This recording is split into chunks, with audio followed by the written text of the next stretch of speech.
Yeah, we are live on Facebook. Darshan. Yes. Yes. Raju bhai, you will start whenever and then you'll let us know.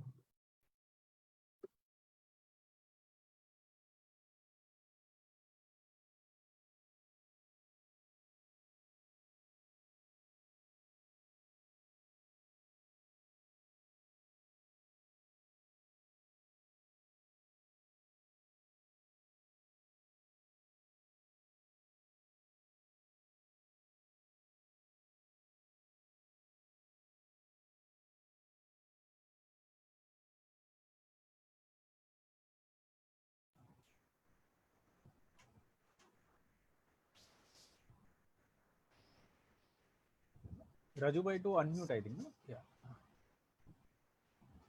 Okay. I'll start the meeting now. Perfect. All the best. Okay. Happy morning to all.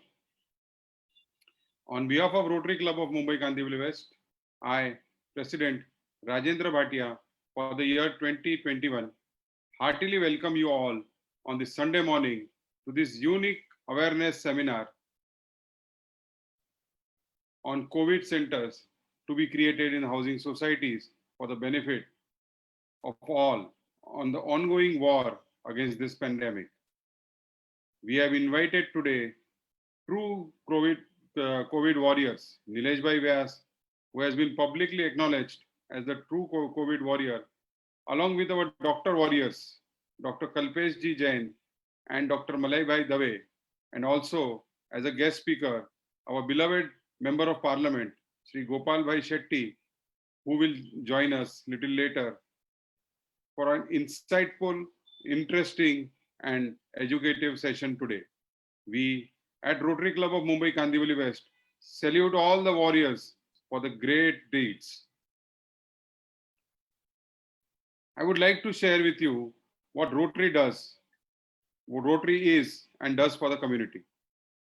Rotary is a global network of 35,000 plus clubs with 1.2 million neighbors, friends, leaders, and problem solvers who see a world where people unite and take action to create lasting change across the globe, in our communities, and in ourselves.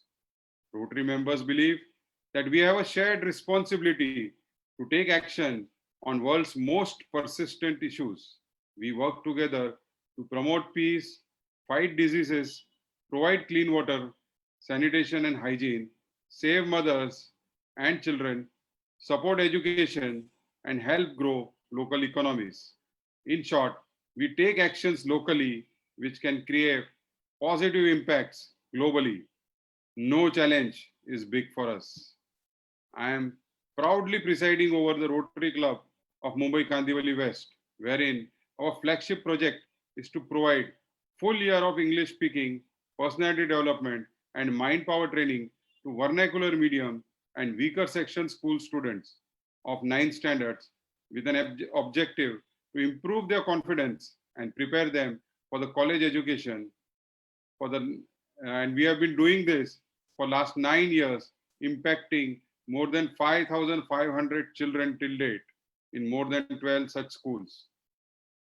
In the current year, we have planned to provide a skill center, equipments, and education in robotics, IoT, that is Internet of Things, or sensor technology, artificial intelligence, and 3D printing. All this free of cost training to few such schools in Kandivali for standards 4 to 10 with the simple objective of transforming Indians to transform our beloved India. We have also planned another ambitious project of recycling 100 tons of single-use plastic waste from Kandivali.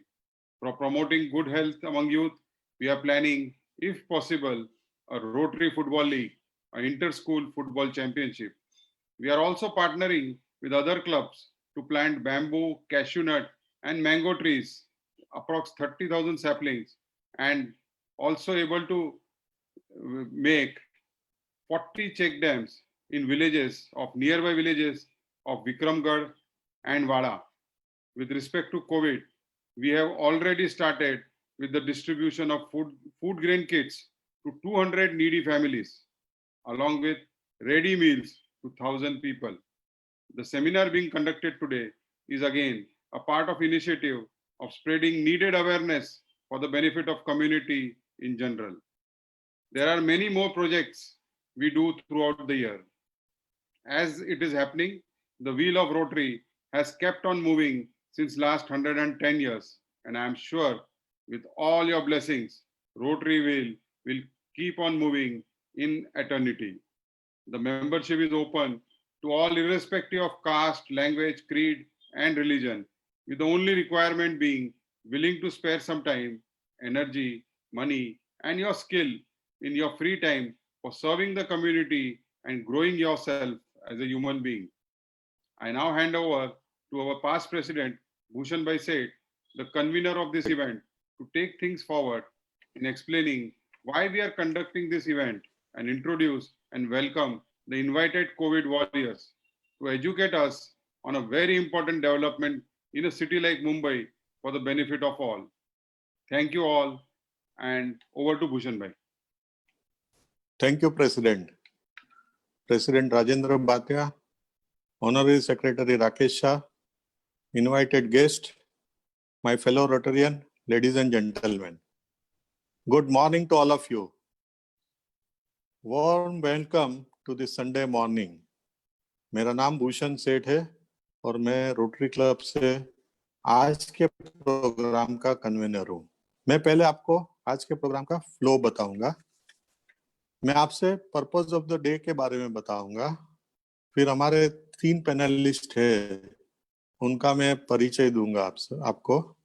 और हमारे एक panelist Shri Nilesh व्यास, उनको यह meeting moderate करने के लिए बताऊंगा. वो बाकी दोनों पैनलिस्ट से प्रश्न पूछेंगे और कुछ प्रश्न का खुद भी उत्तर देंगे जो मेडिकल से जुड़ा हुआ नहीं है. इन प्रश्नों से हमारे मन में सारे मोस्ट ऑफ द प्रश्नों का उत्तर मिल जाएगा. फिर भी अगर किसी का प्रश्न है तो वह चैट में अपना प्रश्न पूछ सकते हैं. यह प्रश्न का सिलसिला 15 मिनट तक चलेगा जो नीलेश भाई डॉक्टर से पूछेंगे. आपके प्रश्न हमारी ओर से रोटेरियन राकेश शाह नोट करेंगे और जो ऑनररी सेक्रेटरी है वो पैनलिस्ट से वो प्रश्न करेंगे.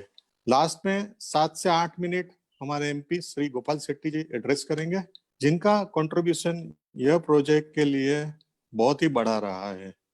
हमारे प्रेसिडेंट उनका वेलकम करेंगे और लास्ट में हमारे रोटेरियन श्री अमरीश दोषी वोट ऑफ थैंक्स करेंगे.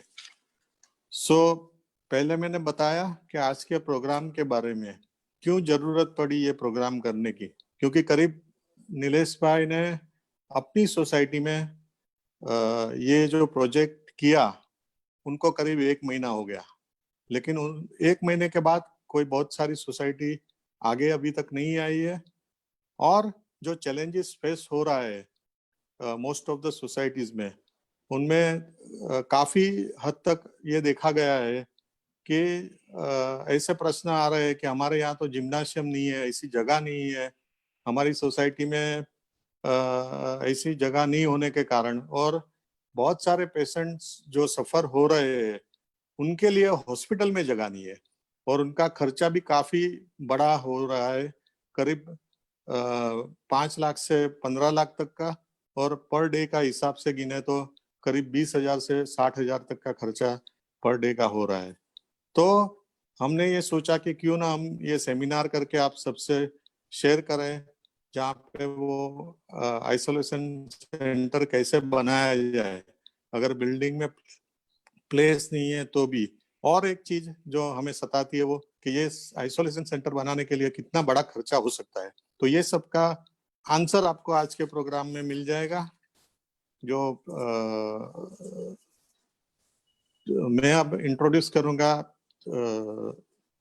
हमारे आज के नीलेश व्यास जी का, जिन्होंने ये सेंटर अपनी बिल्डिंग में बनाया.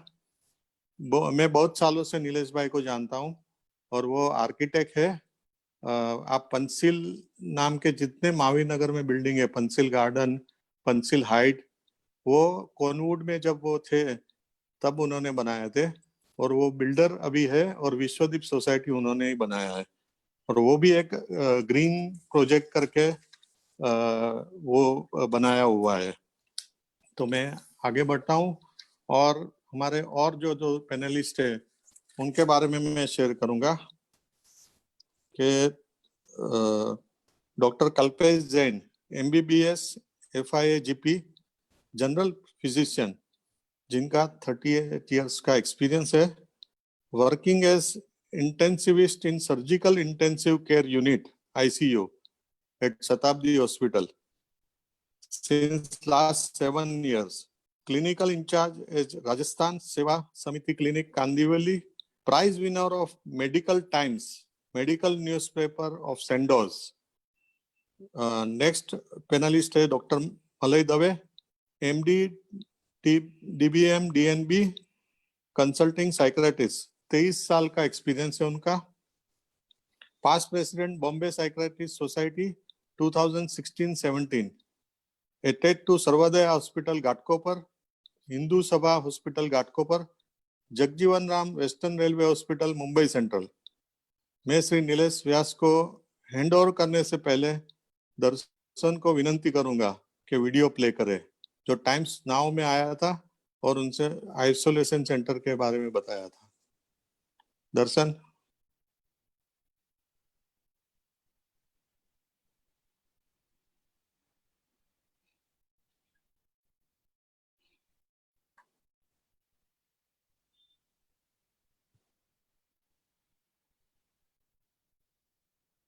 While Mumbai continues to battle with acute health infrastructure, a building society in Kandivali West is trying to make arrangements for its residents in case they are found COVID-19 positive. Now, this building society has made an isolation zone inside the building itself on the 7th floor, converting their available gym area into an isolation facility.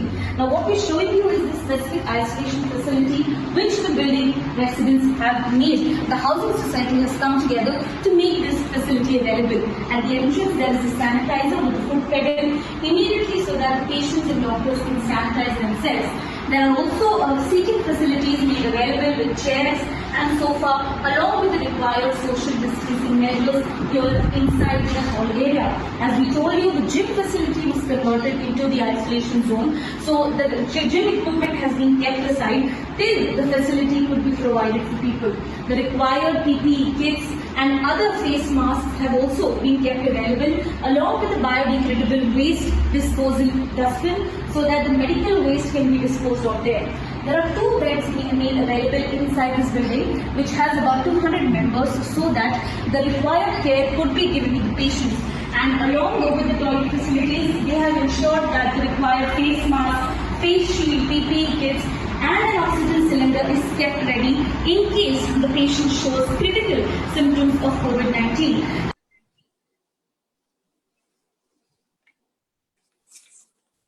Thank you Darshan. Over to Nilesh भाई, वो moderate करेंगे ये panel discussion का.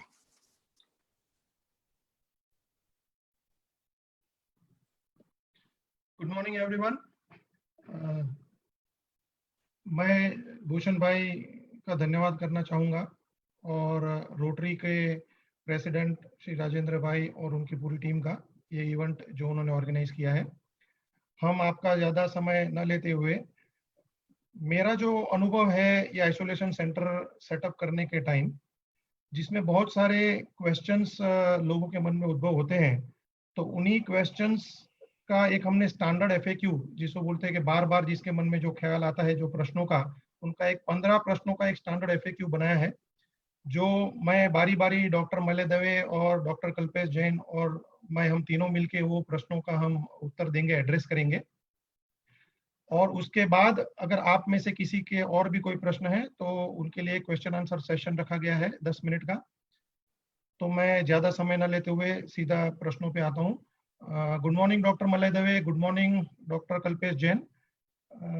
Generally जो 15 प्रश्न आते हैं, उसमें से पहला प्रश्न सबका यही होता है, why is there a need for setting up an isolation centre in a society. किसी भी हाउसिंग सोसाइटी को ऐसी क्या जरूरत पड़ी कि क्यों उन्होंने ऐसा आइसोलेशन सेंटर अपने सोसाइटी के प्रीमाइसेस में बनाना चाहिए? इसके विषय में आपको डॉक्टर मलय दवे, जो जाने माने साइकेट्रिस्ट हैं, थोड़ा ज्ञान देंगे। मलय जी। सबको पहले गुड मॉर्निंग और धन्यवाद कि आप आज संडे मॉर्निंग को यहाँ जमा हुए हैं ये पॉइंट लेके कि हाउसिंग सोसाइटीज़ में आइसोलेशन सेंटर है जैसे नीलेश भाई की सोसाइटी में चालू हुआ है, उसकी ज़रूरत क्या है। ये इसके रीज़न्स, इसके कारण थोड़े टेक्निकल है लेकिन आसानी से समझ में आ सकते हैं। सबसे पहला है कि ये जो कोरोना वायरस की बीमारी है ये ज़्यादातर माइल्ड रहती है। माइल्ड मतलब उसके लक्षण ज़्यादातर लोगों में बहुत कम रहते हैं। बुखार आना, खांसी होना, सर दर्द, बदन दर्द, या जो हम सूंघते हैं वो क्षमता कम होना, टेस्ट जो हमारा स्वाद है उसकी क्षमता कम होना, वीकनेस, ज़्यादातर लोगों में ये लक्षण आते हैं।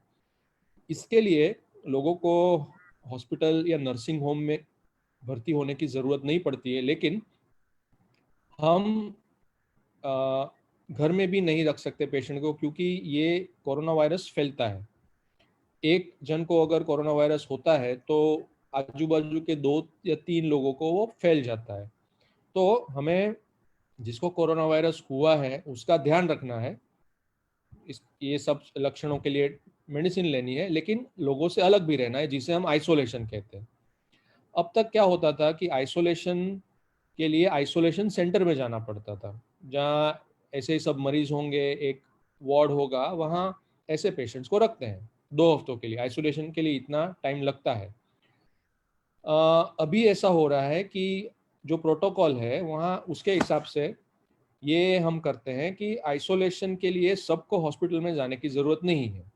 अगर हमारे घर में एक रूम भी ऐसा है जिसमें अटैच बाथरूम है और समझो मुझे ऐसा होता है, मुझे इन्फेक्शन है, तो मैं मेरे वो बेडरूम में, मेरे रूम में अपने आप को आइसोलेट कर सकता हूँ, लेकिन ऐसी सुविधा हर एक के पास नहीं होती है। दूसरा कि समझो एक घर में 2 लोगों को हो गया, 3 लोगों को हो गया, तो फिर क्या करेंगे? इसलिए 2 ऑप्शंस रहते हैं। आइसोलेट तो करना ही है, अगर घर में जगह नहीं है तो फिर बीएमसी के सेंटर में जाना पड़ेगा, या फिर अगर हमारी सोसाइटी में ऐसी कुछ सेवा उपलब्ध है या हमने डेवलप किया है तो हम उसका फ़ायदा उठा सकते हैं। हमें ये मान के चलना है कि ये कोरोना जो है वो फैलने वाला है, जैसे हम नंबर्स देख रहे हैं। दूसरा कि हमारी जो सोसाइटी है, फिर वो 1 बिल्डिंग की सोसाइटी है या 4 बिल्डिंग की सोसाइटी है, हमारी सोसाइटी ही हमारा घर है। तो हम जो घर में फॉलो करते हैं आइसोलेशन बाय प्रोटोकॉल, या जो आइसोलेशन सेंटर्स में होता है, अगर वैसी ही कुछ सुविधा हमारे सोसाइटी में भी है तो फ़ायदे ये है कि एक वो नज़दीक है, हमारे घर के बाजू में ही है, हमारे फैमिली मेम्बर्स या जो हमारे फ्रेंड्स है उनका कांटेक्ट रहता है, घर का खाना भी मिल सकता है। ये सब चीज़ों से एक तो जो गवर्नमेंट सेटअप से, बीएमसी सेटअप से, उस पर प्रेशर कम होता है।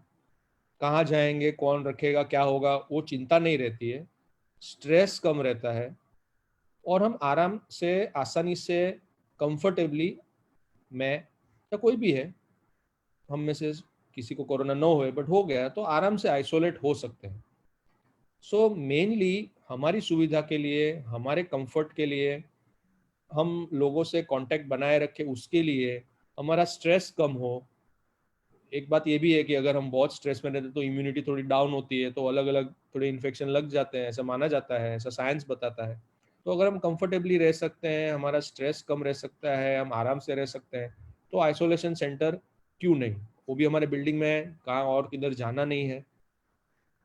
तो नीलेश भाई, मेरे हिसाब से ये 3-4 चीज़ें हैं जिससे सोसाइटी में अगर आइसोलेशन सेंटर डेवलप होता है तो ये लोगों के लिए, सबके लिए एक वरदान है। हमारी तो सबकी यही इच्छा है कि हम सेंटर स्टार्ट कर दें, लेकिन उसमें कोई आया ही नहीं। सबसे बड़ा तो यही है। बट अगर ज़रूरत पड़े तो हमारे पास कुछ सुविधा है। दूसरा, समझो अभी ऐसा है कि सर्विसेज सब हाउसफुल है, कहाँ एडमिट होने में टाइम लग रहा है, अगर ऑक्सीजन सिलेंडर है तो थोड़ा टाइम हम निकाल सकते हैं, पैनिक नहीं हो जाएंगे। नीलेश भाई। शुक्रिया मलय जी। कल्पेश जी, बहुत सारे लोगों का मुझे ये भी सवाल आता है कि अगर हम सोसाइटी में ऐसी आइसोलेशन फैसिलिटी तैयार करें तो is it safe for the other residents, society में रहने वाले दूसरे सभी लोगों के लिए क्या ये सुविधा सेफ रहेगी? आप दिन रात शायद भूषण भाई ने ये बताया नहीं, मैं सभी जो दर्शक हैं हमारे उनको बताना चाहता हूं कि डॉक्टर कल्पेश जैन शताब्दी हॉस्पिटल के आईसीयू में जो इंटेंसिविस्ट का उनका रोल है, तो आए दिन जब से कोरोना की बीमारी चालू हुई है तब से वो every day intensive care unit में कोरोना के पेशेंट्स दिन रात ट्रीट करते हैं। तो शायद ही दूसरे कोई ऐसे डॉक्टर्स होंगे जिनको उनसे ज्यादा कोरोना के बारे में एक्चुअल पेशेंट्स के साथ डील करने का एक्सपीरियंस होगा। तो वैसे डॉक्टर कल्पेश जैन हमारे साथ है, वही सही रहेंगे, he is the right person to answer ये प्रश्न कि is it safe for residents of the society. Kalpesh ji, Kalpesh ji आप अनम्यूट कीजिए।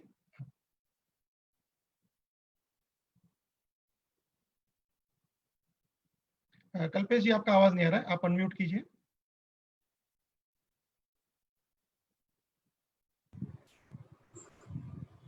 First of all, good morning to our Rotary President, Nilesh Ji Vyas, and all other Rotarians. I feel obliged that you have given me this platform to discuss about the corona. Now comes to your question. इस centre के अंदर में हम उन्हीं patient को recommend करते हैं जो कोरोना के पेशेंट तो है मगर उनके लक्षण या तो दिखाई नहीं दे रहे हैं या उतने लक्षण गंभीर नहीं है या उनको साथ में कोई कोमॉर्बिड कंडीशन नहीं है, यानी कोई बड़ी दूसरी बीमारी हार्ट रिलेटेड, किडनी रिलेटेड या उनकी कोई ट्रांसप्लांट सर्जरी नहीं हुई है। इस तरह के पेशेंट को जब हम यहाँ कोरोना सेंटर के आइसोलेशन सेंटर में रखते हैं तो it is safe for the patient also, for the society also. हाँ, of course we have to maintain social distancing with all other safety measures. शुक्रिया कल्पेश जी, आपके ये उत्तर से काफी सारे लोगों के दिल में जो ये डर था कि ऐसा कोविड सेंटर सोसाइटी में बनाने से हमें और किसी को परेशानी नहीं होगी, तो उसका सभी को शायद उत्तर मिल गया होगा। अब मैं ये प्रश्नों का सिलसिला आगे चलाता हूं। मलय जी, आप ये बताइए, who will certify if the patient needs to be admitted in this facility? जैसे हमने सोसाइटी में ये सुविधा उपलब्ध कराई है आइसोलेशन सेंटर की, तो ऐसी कौन सी अथॉरिटी है? कोई भी आदमी सोसाइटी का है वो आके बोलेगा मुझे आइसोलेशन सेंटर यूज करना है, करने दो, तो उसे करने देना है, या कौन सर्टिफाई करेगा? क्योंकि चेयरमैन, सेक्रेटरी या सोसाइटी के दूसरे मेंबर्स तो कोई मेडिकली टेक्निकली इक्विप नहीं होते हैं। तो सेंटर तो बना दिया, लेकिन उसमें किस तरह के पेशेंट को हम रख सकते हैं? जैसे थोड़ा सा हिंट तो दिया डॉक्टर कल्पेश जैन ने कि एसिम्प्टोमेटिक या माइल्ड सिम्प्टोमेटिक पेशेंट को ही रखते हैं, लेकिन वो कौन सर्टिफाई करेगा? अनम्यूट कीजिए मलय जी।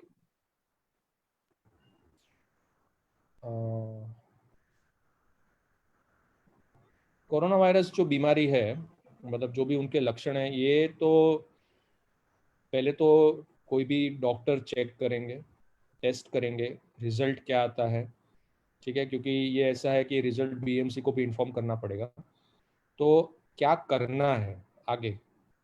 कोई भी पेशेंट है, कोई भी मरीज है, उसको ये पॉजिटिव आता है तो क्या है? तो सेल्फ आइसोलेट तो होता नहीं है, मतलब मैं मेरे मन से तो कहाँ पे जा नहीं सकता हूँ। सो टेस्टिंग ज़रूरी है, रिजल्ट ज़रूरी है, और फिर डॉक्टर, मेडिकल डॉक्टर या बीएमसी, ये दो ही सर्टिफाई कर सकते हैं कि पेशेंट की कंडीशन ये है, मतलब माइल्ड है, मॉडरेट है, सीवियर है, कोई रिस्क फैक्टर है जैसे डायबिटीज़ है, ब्लड प्रेशर है, हार्ट प्रॉब्लम्स है, और सिचुएशन क्या है, मतलब आप घर में आइसोलेट कर सकते हैं, नहीं कर सकते, ये सब सर्टिफाई करेंगे डॉक्टर्स, खास करके बीएमसी के हेल्थ ऑफिसर, क्योंकि जो भी आइसोलेट होता है उसको बीएमसी के साथ, म्यूनिसिपल कॉर्पोरेशन के साथ कोऑर्डिनेट करना पड़ता है। तो आपका कहना यह है कि बीएमसी के कोई डॉक्टर या जो उनको आइसोलेशन का जब सुझाव दे, तो तभी वो सुझाव या वो सर्टिफिकेट या वो रिकमेंडेशन लेके वो सोसाइटी में आके आइसोलेशन सेंटर में Yes, yes. एडमिट हो सकते हैं। वो जरूरी है, क्योंकि अभी तो मुझे तो हर रोज सुबह सर्दी होती है, मुझे तो हर रोज लगता है मुझे कुछ हो गया है, उसके लिए मुझे आइसोलेट नहीं करना है। Right, thank you very much. Testing होगी, मेडिकल ओपिनियन होगा, बीएमसी का सर्टिफिकेट होगा बाद में। Thank you very much. Kalpesh ji, ये ऐसे आइसोलेशन सेंटर बनाने के लिए एज अ डॉक्टर आप बता सकते हैं कि क्या क्या चीजें जरूरी है, हमें क्या क्या आइटम्स ऐसे आइसोलेशन सेंटर में रखनी चाहिए ताकि वो टू द नीड जो पर्पस है उसके लिए वो उपयुक्त हो? कल्पेश जी, आप बताएंगे। हॉस्पिटल बेड होना चाहिए, मैट्रेसेस होने चाहिए, डिस्पोजेबल लाइनिंग्स होनी चाहिए, N95 मास्क और नॉर्मल मास्क ऑल्सो होने चाहिए, स्टेरलाइज ग्लोव्स होने चाहिए, डिस्पोजेबल ग्लोव्स होने चाहिए एंड हॉट वाटर केक। उसके बाद में आपका आएगा portable disinfectant spray machine, hand sanitiser dispenser and bag for disposable of biomedical waste, garbage bag for disposable of biomedical waste also. Then pulse oximeter very important, ये होना चाहिए, infrared thermometer और digital thermometer, oxygen cylinder with nasal prongs and if possible oxygen concentrator. Last but not least, Aarogya Setu होना चाहिए patient के पास में भी, society के अंदर में, हर में। हालांकि ये लिस्ट एक्सटेंसिव लगता है, लेकिन आप सब यकीन मानिए, हमने हमारी सोसाइटी में ये आइसोलेशन सेंटर बनाया है तो ये सारी आइटम्स बहुत आसानी से उपलब्ध भी हो सकती है। और अगर आपको पूरा डिटेल में ये लिस्ट चाहिए तो आप बाद में हमारा संपर्क कर सकते हैं, हम ये जानकारी आपको दे देंगे। ये पूरा लिस्ट जैसे कि डॉक्टर कल्पेश जैन ने बताया आइसोलेशन सेंटर के सेटअप के लिए जरूरी है। उसके बाद एक प्रश्न आता है बहुत सारी सोसाइटियों में कि हमने अगर ये आइसोलेशन सेंटर बनाया उसके पीछे कुछ ना कुछ खर्चा जरूर होगा, तो can society recover any charges जो सोसाइटी ने खर्चा किया है? तो खुदा ना खास्ता कहीं किसी को सोसाइटी में कोरोना हुआ और उसको या एसिम्टोमेटिक है या माइल्ड सिम्टोमेटिक है और उन्होंने, जैसे डॉक्टर मलय देवे ने बताया कि मेडिकल सर्टिफिकेट बीएमसी ने दिया कि आपको आइसोलेट होना है और आप आपके सोसाइटी के आइसोलेशन सेंटर में आइसोलेट हो सकते हो, तो ऐसे केस में जब वो उसका उपयोग करेंगे तो उससे उसका कुछ चार्ज या कुछ पैसे हम ले सकते हैं। अब इसका उत्तर मैं दूंगा क्योंकि एक नॉन टेक्निकल प्रश्न है। तो मैं आपसे बताना चाहूंगा कि ideally it is not advisable to recover any charges as it may add to the taxable income of the society. मेरा कहने का तात्पर्य यह है कि सोसाइटी के चार्टर्ड अकाउंटेंट के साथ आप इसके बारे में मसलत कर सकते हो, सलाह ले सकते हो, लेकिन जहां तक मेरा मानना है, आप अगर कुछ भी चार्जेस, अगर कोई आदमी जो चाहे आपका सोसाइटी का मेंबर है उससे भी आप रिकवर करेंगे तो वो सोसाइटी की टैक्सेबल इनकम में आ जाएगा और उससे आपको रिटर्न फाइलिंग में वगैरह थोड़ी दिक्कत भी हो सकती है। हालांकि आप अपने चार्टर्ड अकाउंटेंट की सलाह ले सकते हो, लेकिन उससे भी विशेष ये एक बात है कि सोसाइटी ये जो पूरा सेटअप कर रही है उसके लिए one time infrastructure facility setup करने के लिए चाहे थोड़ा खर्चा करेगी, लेकिन बहुत सारी चीजें ऐसी है जैसे डॉक्टर जैन ने बताया कि पीपी किट या हैंड के ग्लोव्स, सैनिटाइजर या मास्क वगैरह, जो डिस्पोजेबल बेडशीट वगैरह, जो पेशेंट उसको यूज करता है तो आप उसी को कह सकते हो कि आपने जो जो चीजें यूज की है उसी को आप रिप्लेस कर दीजिए। चार्ज नहीं करना है लेकिन रिप्लेसमेंट के लिए आपको उनको इंसिस्ट करना है, तो जिससे कोई लीगल या मतलब इनकम का हिसाब से कोई इम्प्लीकेशन आएगा नहीं। दूसरा, मुझे ये भी कहना है, महत्व का मुद्दा ये भी है कि जब बीएमसी आपको परमिशन या गाइडलाइंस देती है ऐसे आइसोलेशन सेंटर सेटअप करने के लिए, तभी उसमें क्लियरली लिख के आता है no commercial exploitation can be made out of this facility. इसका मतलब कि इस फैसिलिटी की सुविधा जब आप उपलब्ध कराते हो तो कमर्शियल एक्सप्लॉयटेशन यानी कि मॉनेटरी बेनिफिट कोई भी सोसाइटी को आप नहीं करवा सकते हो।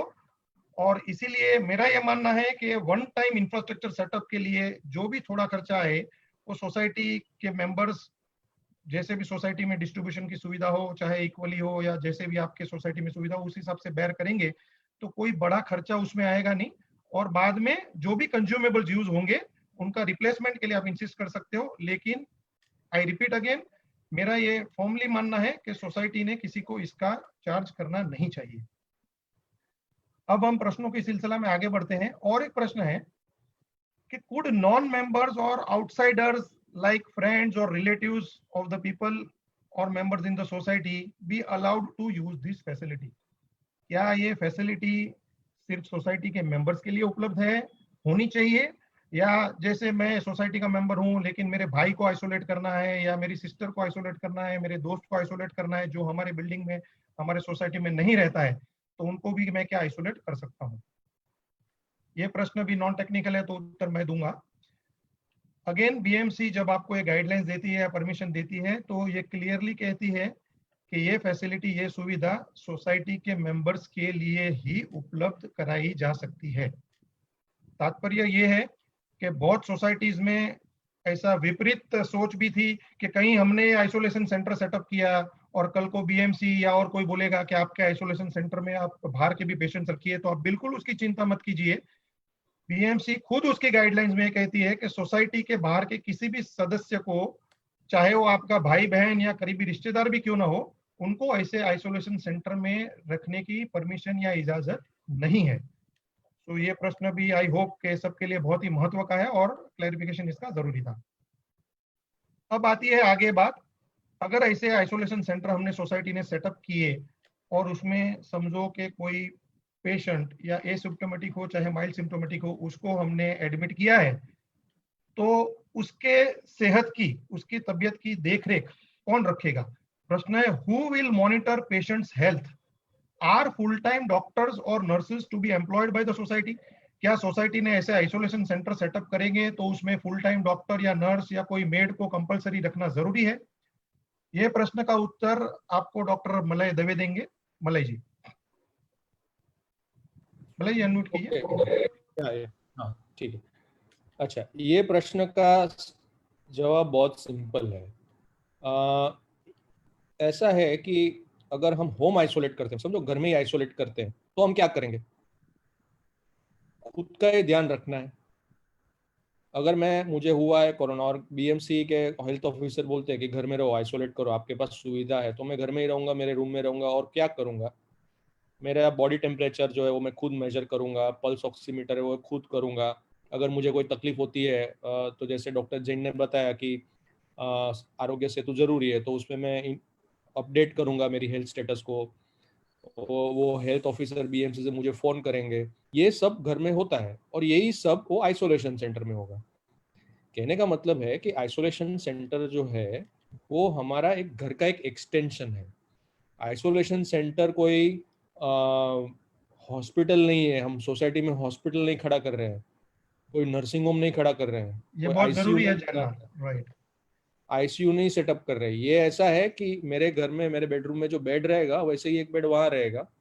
मैं खुद की हेल्थ कैसे मॉनिटर करता हूँ वैसे ही होगा।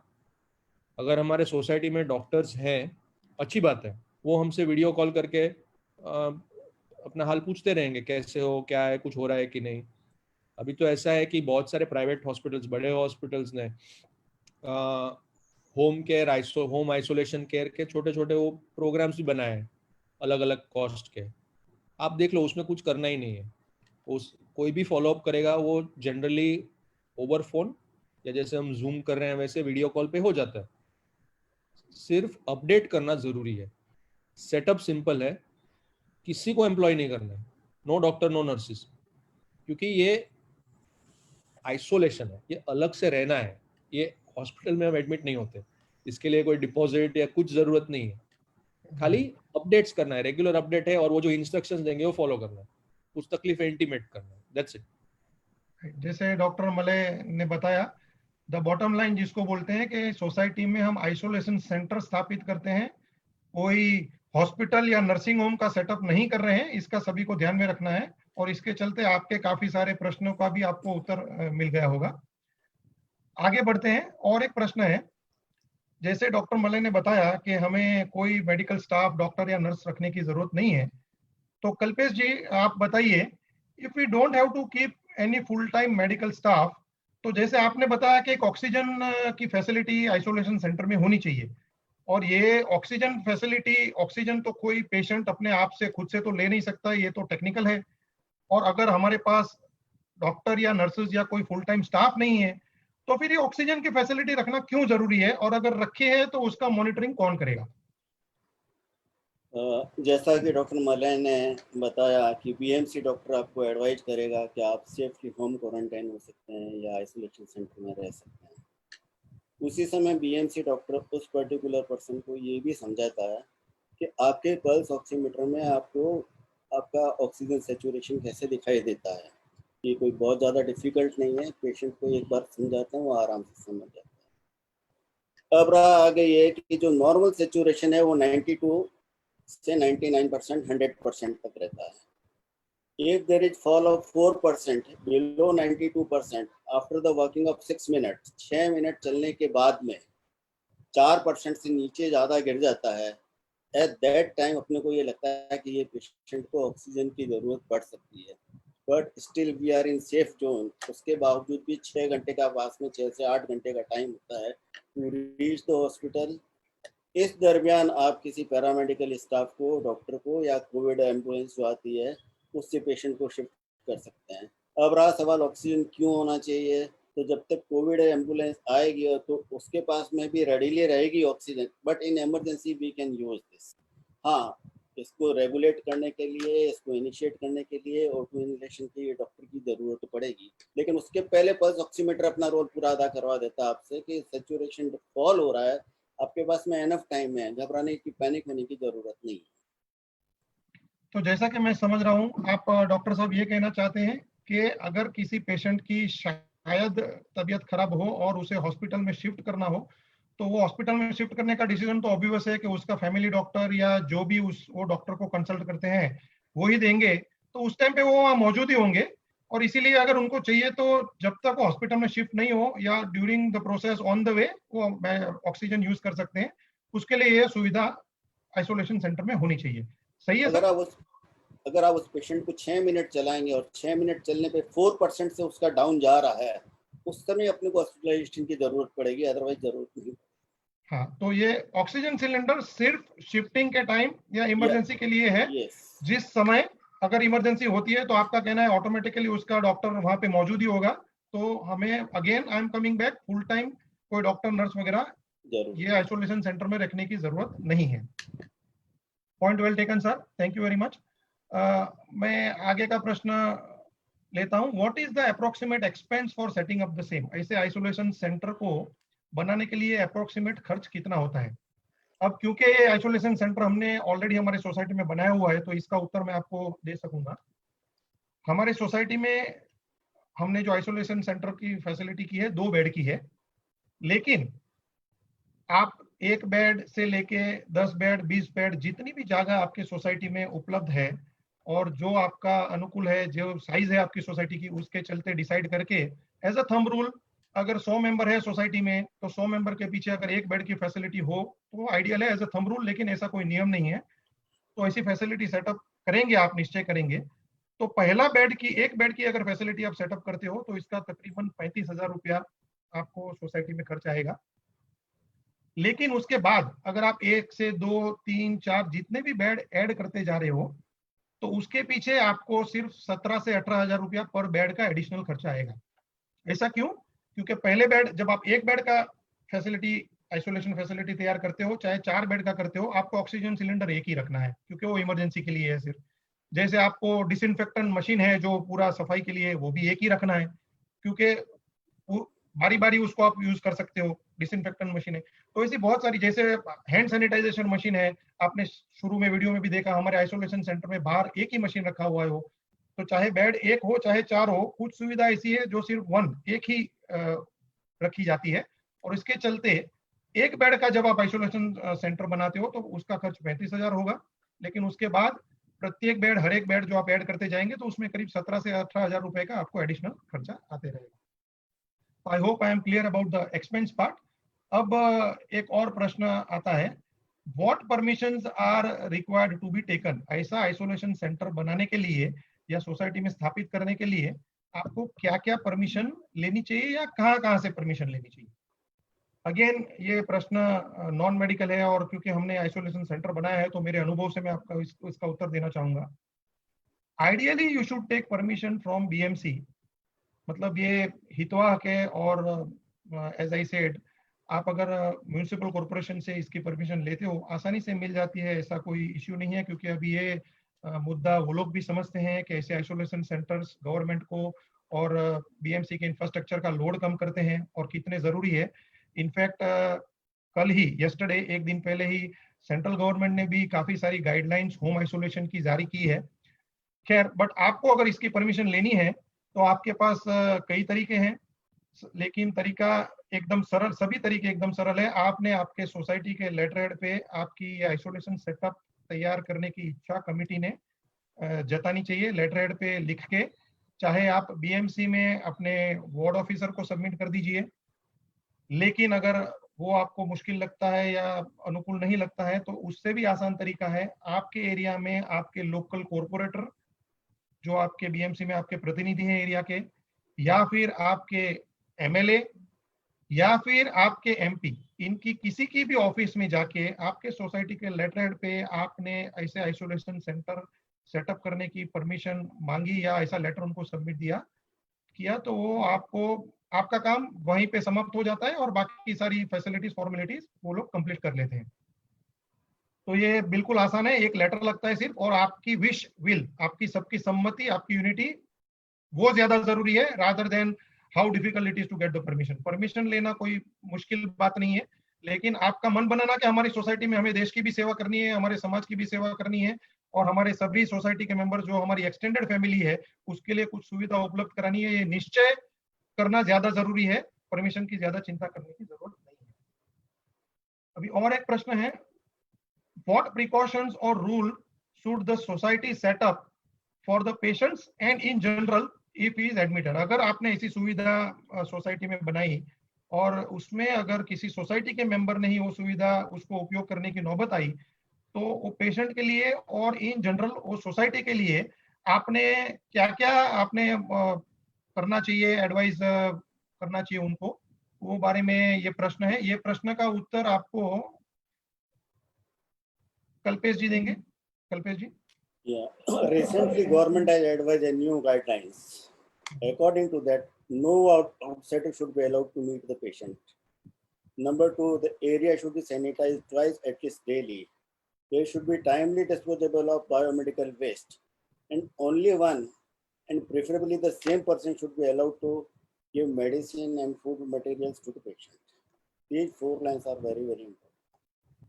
ओके, तो आपका कहना है कि उससे ज्यादा कोई ज्यादा ये बहुत सारी टेक्निकल बात नहीं है और आसानी से हम ये फॉलो कर सकते हैं और कोई ज्यादा स्ट्रिक्ट रूल्स वगैरह भी रखना जरूरी नहीं है। जैसे आपने बताया सबसे इंपॉर्टेंट है सोशल डिस्टेंसिंग, जो कि वैसे भी हालांकि अपनी डेली लाइफ अभी उसमें सभी ने अपनाना जरूरी है।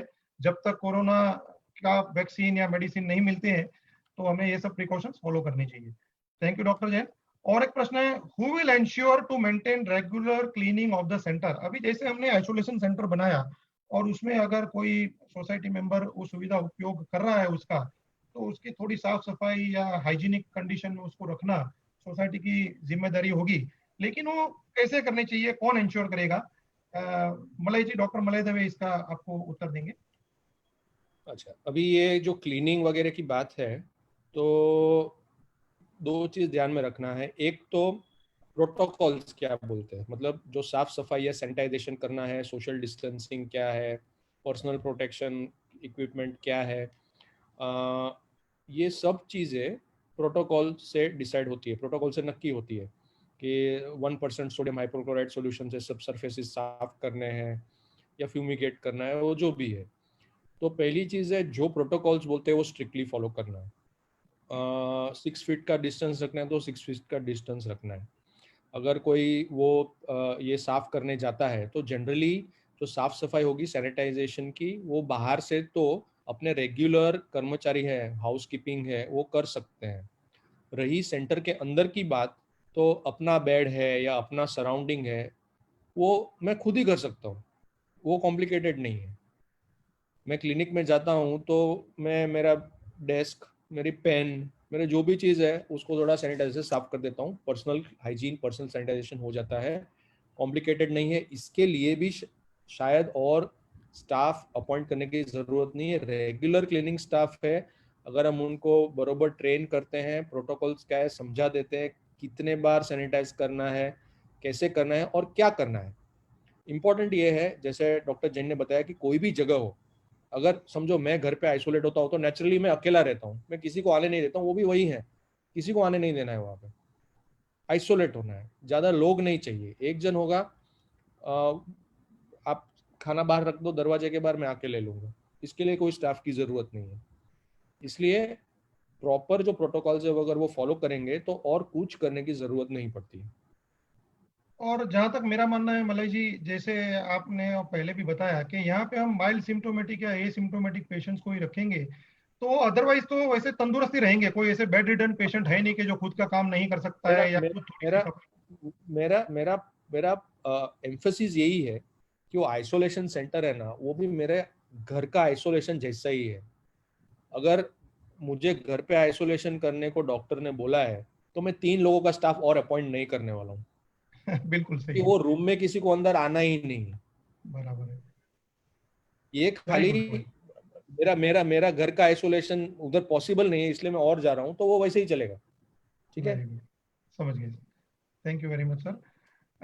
और एक प्रश्न उठता है इसमें, अगर ऐसे आइसोलेशन सेंटर हमने सेटअप किए, उसमें कोई मरीज आया तो उसमें डिस्पोजेबल हैंड ग्लोव्स, काफी सारी डिस्पोजेबल चीजें रखी जाती है जो इस्तेमाल की जाएगी, तो उसका जो, जब आप उसको डिस्पोज करेंगे, जिसको बायोमेडिकल वेस्ट बोलते हैं आपकी मेडिकल टर्म्स में, तो वो कैसे डिस्पोज करना है? क्योंकि लोगों को ये भी डर है कि अगर वो कचरा को कोई हाथ लगाएगा तो उनको भी कोरोना होने की संभावना है। तो ये क्या गाइडलाइन है आपकी, उसको कैसे डिस्पोज किया जाना चाहिए? ये ऐसा होगा कि जब भी किसी को कोरोना वायरस पॉजिटिव डायग्नोसिस मिलता है, और कहीं पर भी, अभी आइसोलेशन सेंटर में तो वो लोग अपने हिसाब से मैनेज कर लेते हैं, लेकिन समझो कोई घर पे आइसोलेट करता है तो बीएमसी का एक नोटिस जाएगा सोसाइटी को कि वो जो उस स्पेशल जो डिस्पोजेबल्स वगैरह है उसको हैंडल कैसे करना है, बस वही फॉलो करना है, वो लोग अलग से कलेक्ट कर लेंगे। अच्छा, तो ये हमको सिर्फ थोड़ा इंस्ट्रक्शंस फॉलो करना है, कचरा अलग रखना है, बीएमसी खुद कलेक्ट कर लेगी। They will do it. Very अच्छी, वेरी गुड। और हम एफएक्यूज के प्रश्न में एक आखिरी प्रश्न ले रहे हैं। 15वां प्रश्न है हमारा, can the facility be kept permanently? ऐसी सुविधा अगर हमने की है, काफी मेंबर्स ऐसे रहते हैं सोसाइटी के जो ये पूछते हैं कि हमने इतना खर्चा करके ये फैसिलिटी सेटअप कर ली है, और अगर भविष्य में हमको वो फैसिलिटी परमानेंटली रखनी है, तो क्या ये सुविधा हम परमानेंटली रख सकते हैं? आज एक बीमारी है, कल कोई दूसरी आ सकती है, कल तीसरी आ सकती है, तो एक सुविधा हम परमानेंटली कर सकते हैं या नहीं? तो इसका मैं आपको एक उत्तर देना चाहूंगा कि जब बीएमसी ये परमिशन देती है तो आपको क्लियर कट ये इंस्ट्रक्शन होता है कि ये फैसिलिटी कोरोना की महामारी जब तक है उससे निपटने के लिए ये आपको स्पेशल परमिशन दी जाती है। तो ये permission will be valid only till corona pandemic goes away. Corona की महामारी जब तक जाती है तब तक आपको ये परमिशन, आइसोलेशन सेंटर अपनी सोसाइटी में रखने की परमिशन है। तो आगे क्या होगा मैं अभी नहीं बता सकता हूं, चाहे उसकी परमिशन परमानेंटली मिले या नहीं मिले, लेकिन आज जो परमिशन मिलती है वो टेम्पररी परमिशन है। इसी के साथ हमारे जो एफएक्यूज का सेशन है यहाँ पे समाप्त हो रहा है। अब हम ये आपके क्वेश्चन आंसर्स के लिए एक सेशन खोलेंगे। I will hand over to Bhushan भाई और राजू भाई। Rotarian Rakesh, can you take the question?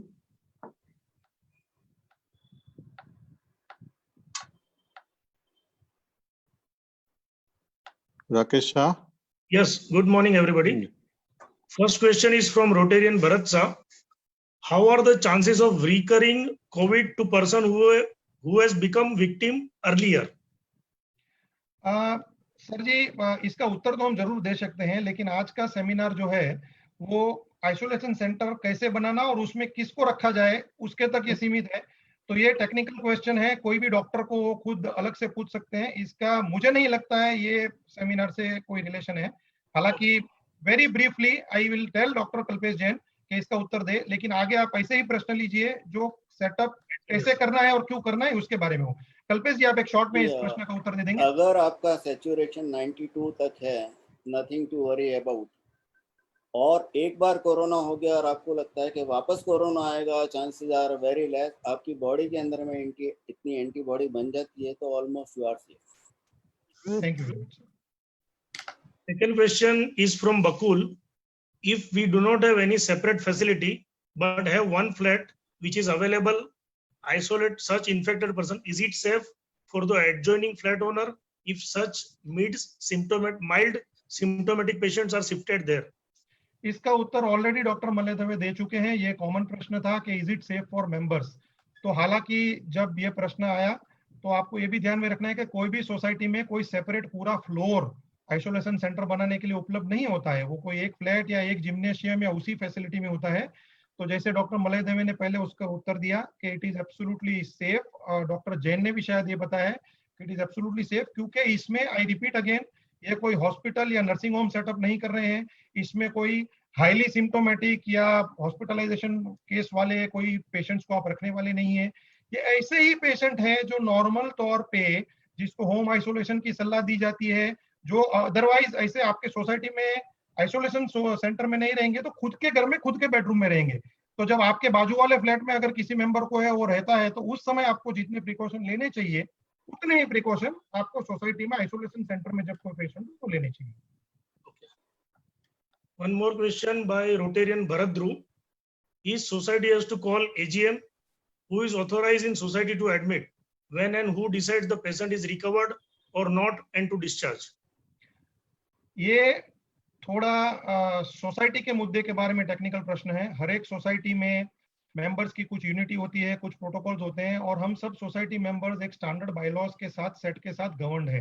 हालांकि आज तक मैं एक हमारे साथ गोपाल भाई हमारे एमपी इस सेशन में है, तो उनको भी एक रिक्वेस्ट करूंगा कि जब भी अगर आगे सोसाइटी के बायलॉज मॉडिफाई हो तो उसमें भी ऐसे पैंडेमिक या बीमारी के time special powers to the managing committee देने वाला कोई क्लॉज डाले। लेकिन आज तक तो ऐसा कोई क्लॉज है नहीं। तो ये अभी सोसाइटी की मैनेजिंग कमिटी को और सोसाइटी मेंबर्स को खुद डिसाइड करना है कि स्पेशल एजीएम बुला के या तो एक शॉर्ट नोटिस पे हर एक जन को 24 घंटे का समय देके एक सर्कुलर घुमा के सबकी कंसेंट लेनी है। अगर कंसेंट लेनी है तो उसमें भी कितने मेंबर्स उसमें राजी है तो करना है, नहीं करना है, ये सोसाइटी का इंटरनल मामला है, इंटरनल विषय है। आज तक उसमें कोई सरकारी गाइडलाइन या मॉडल बायलॉज नहीं बने हैं, क्योंकि ये बीमारी भी हम पहली बार सामना कर रहे हैं।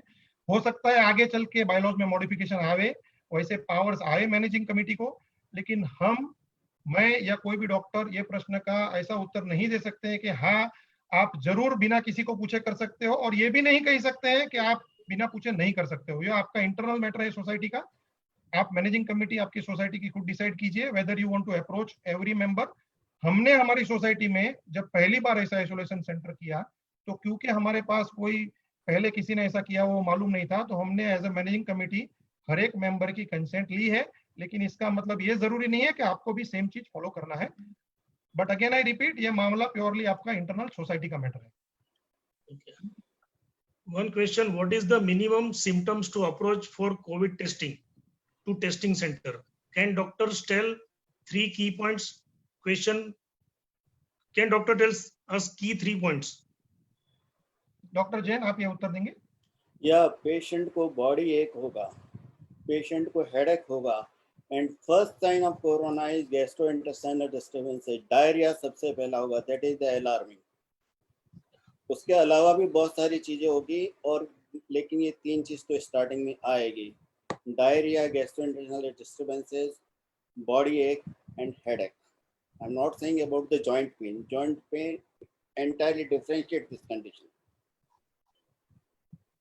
तो आपका कहना है कि जो स्टैंडर्ड लक्षण जो अदरवाइज सब जगह भी कहते हैं कि आपको थोड़ा बुखार होगा, थोड़ा सर्दी होगा, उसके अलावा ये 3 मेजर सिम्टम्स हैं। Okay. Who operates the disinfection machine in the isolation area? हाँ, ये बहुत उत्तम प्रश्न है। लेकिन जैसे डॉक्टर मलय दवे ने भी बताया और जैसे मैंने भी पहले बताया कि यहाँ पे एडमिट हुए पेशेंट फिजिकली फिट है ऑलमोस्ट, उनको थोड़ा सा बुखार होगा या थोड़ी सर्दी खांसी होगी या थोड़ा सा डायरिया होगा, माइल्ड सिम्टम्स है। कोई बेड रिडन पेशेंट नहीं है कि जो पलंग से बिस्तर से उठेगा नहीं। तो ऐसे डिसइंफेक्टेंट मशीन से उसको, जैसे डॉक्टर मलय देव ने भी पहले बताया कि खुद के घर में अगर खुद एक बेडरूम में आइसोलेट होते हो आप, तो खुद ही आप क्लीन करेंगे, तो आपको खुद ही वो डिसइंफेक्टेंट मशीन को सिर्फ स्प्रे करना है। तो स्प्रे से आपको डिसइंफेक्टेंट सोडियम हाइपोक्लोराइड जो सॉल्यूशन का स्प्रे है, वो मशीन से आप स्प्रे करके आपके रूम को डिसइंफेक्ट कर सकते हो। तो बाहर के किसी जन को उसके लिए इन्वॉल्व होने की जरूरत नहीं है, you are fit enough to do it. Then the other question is, who collects the waste materials and garbage from this isolation center of the society? That इसका already उत्तर दे दिया है, answer already it is replied. What about the washroom facility? How to manage that? ये भी एक उत्तम प्रश्न है। जहां तक हो सके हर एक बेड के पीछे एक टॉयलेट अलग से होना आइडियल है। आइडियल का मतलब ये है कि इट इज एडवाइजेबल अगर होता है तो। लेकिन कई बार ऐसा होता है कि कई सोसाइटी में, इवन आपके खुद के घर में, समझो अगर आप आइसोलेट होते हो और आप 1 बेडरूम हॉल किचन के फ्लैट में रहते हो और आपके घर में एक ही टॉयलेट है, तो आप बाकी लोग को तो बंद तो नहीं कर सकते हो। तो अगर अलग से है, चाहे आपके आइसोलेशन सेंटर में, तो ज्यादा बेटर है। लेकिन अगर अलग से नहीं है तो एटलीस्ट एक फैसिलिटी टॉयलेट की होनी चाहिए। और अगेन वो टॉयलेट फैसिलिटी को हर एक टाइम यूज करने के बाद पेशेंट ने खुद ही डिसइंफेक्ट कर देना चाहिए। 2 मिनट लगेगा उसको सिर्फ सोडियम हाइपोक्लोराइड सॉल्यूशन का स्प्रे करने का, और वो डिसइंफेक्ट हो जाएगा अच्छी तरह से। दूसरा पेशेंट जब भी वही टॉयलेट को अगर यूज करना चाहता है तो उसने जाने के पहले एडिशनल एक बार वापस उसको डिसइंफेक्ट कर देना है। तो बिफोर एंड आफ्टर यूज अगर हर एक पेशेंट वो टॉयलेट को डिसइंफेक्ट करता है तो 4 बेड या 5 बेड के बीच में भी अगर एक टॉयलेट होगा तो इट इज इनफ। सुविधा जितनी ज्यादा हो अच्छी है, लेकिन नहीं हो तो मिनिमम एक टॉयलेट होना चाहिए, toilet with a bath facility. Next question is, suppose we go for quarantine center instead of isolation center. In that case, permission etc. required. ये जिसने भी प्रश्न पूछा है शायद उनको पूरी जानकारी है the difference between a quarantine and isolation. बहुत अच्छा प्रश्न है। काफी लोगों को ये पता ही नहीं है कि क्वारंटाइन क्या है, आइसोलेशन क्या है। सभी को लगता है दोनों एक ही चीज है। दोनों अलग अलग चीज है। क्वारंटाइन उन्हीं को किया जाता है जिनको कोरोना पॉजिटिव आपको पता नहीं है। ऐसे काफी सारे, एक एग्जांपल दूं, कोई अभी फॉरेन से आया हुआ है, उसको आपको पता नहीं है कि कोरोना है या नहीं, लेकिन उसको कोई लक्षण नहीं है, एसिम्प्टोमेटिक है, पूरा हेल्दी है, तो ऐसे पेशेंट्स को क्वारंटाइन किया जाता है। बाद में उसका कोरोना टेस्ट किया जाता है। कोरोना टेस्ट अगर पॉजिटिव है, उसमें माइल्ड आपको कोरोना आया है, माइल्ड सिम्टम्स है, माइल्ड कोरोना आया है, तो उसको फिर आइसोलेट किया जाता है। क्वारंटाइन बोले तो आपको सिर्फ अपने आप को जब तक रिजल्ट कंफर्म नहीं हो कोरोना के तब तक अलग रखना है। आइसोलेट वर्ड आइसोलेशन, जो कंफर्म पेशेंट है कोरोना का उसको आपको किसी और को मिलने नहीं देना है और आइसोलेट करना है। छोटा सा फर्क है, लेकिन फर्क है। क्वारंटाइन जिसका टेस्ट नहीं हुआ है या एसिम्प्टोमेटिक है उन्हीं को कर सकते हैं। जो पॉजिटिव डिटेक्ट हुए हैं उनको आइसोलेट करना पड़ता है। तो अब आइसोलेशन सेंटर आप जब स्थापित करते हो तो उसमें ऑब्वियसली आप जो क्वारंटाइन वाले जो पेशेंट्स हैं उनको भी अलग से रख सकते हो, of course following proper health and hygiene precautions. Sir, can you touch upon symptoms, level of risk, precautions, line of treatment, recovery, and how one can avoid it? It has become very stressful to go out, even to bring fruits and vegetables at home. Maybe doctor with experience can address this. एक because we are running short of time और हमारे MP Gopal भाई already हमारे साथ आ चुके हैं और उनका एक एड्रेस अभी इस प्रश्न के बाद हम लेंगे। तो इसके आगे हम अभी Q&A नहीं लेंगे। अगर किसी का कोई प्रश्न है तो आपको अलग से ईमेल या फोन पे पूछ सकते हैं, हम उसका उत्तर बाद में जरूर दे देंगे। और ये भी जो प्रश्न है ये बहुत आजकल सबका मानसिकता का प्रश्न है, तो इसीलिए मैं हमारे जो साइकेट्रिस्ट यहाँ पे डॉक्टर मलेदेव हैं उनको कहूंगा ये प्रश्न का उत्तर दे, and then I will request Bhushan भाई to hand it over to our MP Gopal भाई।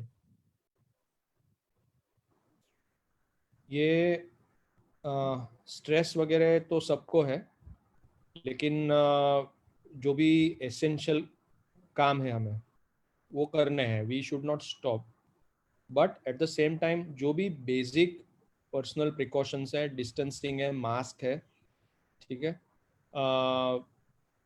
वो फॉलो करने हैं। इतना रखेंगे तो हमें खुद इन्फेक्ट होने के चांसेस बहुत कम हो जाते हैं। अभी आप कोई भी इंटरनेशनल स्टडी देखो, उसमें ये चीज़ें तो बार बार बताते हैं और उस पर भी स्टडी हुआ है कि मास्क पहनना है, सोशल डिस्टेंसिंग रखना है। ये दो चीज़ अगर हम बरोबर करते हैं, हाथ धोते हैं, पर्सनल हाइजीन मेंटेन करते हैं, अपने फेस को बार बार टच नहीं करते हैं, तो हमारे इन्फेक्ट होने के चांसेस बहुत कम हो जाते हैं। हमें ध्यान रखना है कि अगर हम बाहर जाते हैं तो क्राउड नहीं करते, अगर हम सब्जी लेने जाते हैं तो क्राउड है तो थोड़ा दूर रहिए, और सबको बताते रहना है कि शर्म नहीं रखना है। अगर सामने वाले के मास्क नीचे है तो मैं तो बताता हूँ पहले मास्क ऊपर करो, बाद में बात करेंगे। सामने वाले को भी सजेस्ट करते रहना है, खुद भी फॉलो करना है, तो हमारे चांसेस बहुत कम हो जाते हैं। अभी ये सब लॉकडाउन ओपन है तो मतलब ऐसा नहीं कि सब गवर्नमेंट के प्रोटोकॉल्स है ना, पूरा ऑफिस भी 100% स्टाफ के साथ फंक्शन नहीं करेगा। हम मॉल में नहीं जा सकते, इसका कारण ही है कि हम क्राउड कम करेंगे, डिस्टेंसिंग रखेंगे, मास्क पहनेंगे, तो हमारा चांस बहुत कम हो जाता है। किसको होगा कभी होगा वो कहना बहुत डिफिकल्ट है, लेकिन प्रिकॉशंस 100% करना है। अगर कोई 6 महीने बोलता है तो 8 महीने करना है, लेकिन करना जरूरी है। Thank you doctor Malay. I will hand over अभी to Nilesh bhai, one last Yeah. question. Nilesh bhai, one last question. Okay What is the use of Arogya Setu? Do we get notification if we have installed Arogya Setu Yes. about the corona patient in our nearby area? Aarogya Setu app एक सरकार ने बहुत ही अच्छी app develop की है, और जो doctors और सभी लोग एडवाइस करते हैं कि आपको डाउनलोड करना चाहिए। यस, आपने अगर आरोग्य सेतु ऐप डाउनलोड की है, आरोग्य सेतु ऐप मोबाइल में होता है, आजकल हर एक आदमी मोबाइल अपने पास रखता है। आरोग्य सेतु ऐप से क्या होता है, आप जो भी अगर कोई इन्फेक्टेड पेशेंट आपके एरिया में आजू बाजू में है, उसकी जानकारी आपको मिल सकती है। नाम नंबर नहीं, लेकिन क्वांटिटी, 5 जन है, 7 जन है, मेरे एरिया में 10 जन है। और दूसरा, जब भी कोई इन्फेक्टेड पेशेंट आपसे काफी नजदीक आता है तो उस टाइम पे आपको उसमें अलर्ट मिलता है कि कोई पेशेंट आपके नजदीक आया है। ये कैसे फंक्शन करती है बहुत बड़ा टेक्निकल विषय है, मैं 2 मिनट में नहीं समझा पाऊंगा। तो इसके लिए अलग से जो भी मेंबर की एक क्वेरी है, मुझे या किसी को भी पूछ सकता है, गूगल सर्च कर सकता है, किसी को भी टेक्निकल आदमी है उसको पूछेगा तो उसको बताएगा how does it function, because वो आईटी का विषय है। तो इतना मैं जरूर कह सकता हूं कि बहुत ही उपयोगी ऐप है। अनफॉर्चुनेटली हमारी हिंदुस्तान की आबादी करीब करीब 140 करोड़ है। सरकार बार बार ये कहती है आरोग्य सेतु ऐप डाउनलोड कीजिए, और आप सभी जानते हो आजकल हर एक गांव में हर एक बच्चे से लेकर हर एक जन के पास एक मोबाइल है। 140 करोड़ जनता में कम से कम 100 करोड़ मोबाइल तो होंगे। मुझे दुख है ये बताते हुए कि अभी तक भी सिर्फ 13 या 14 करोड़ लोगों ने ही वो एप्लीकेशन डाउनलोड की है। मेरी ये सबसे नम्र अपील है, विनती है कि आप सभी हो सके उतना ये आरोग्य सेतु ऐप डाउनलोड कीजिए। उससे बहुत बहुत बहुत फायदा होगा आपके लिए भी और दूसरों के लिए भी। Thank you. या थैंक यू नीलेश भाई। और भी प्रश्न अगर आपके हैं तो हमारे रोटरी के ईमेल आईडी से आप वो क्वेश्चन पूछ सकते हैं। हम पैनल डॉक्टर का और नीलेश भाई का हेल्प लेके आपको आंसर दे सकते हैं। मैं हमारे प्रेसिडेंट राजेंद्र भाटिया जी से विनती करता हूँ कि वो एमपी गोपाल शेट्टी जी का स्वागत करें।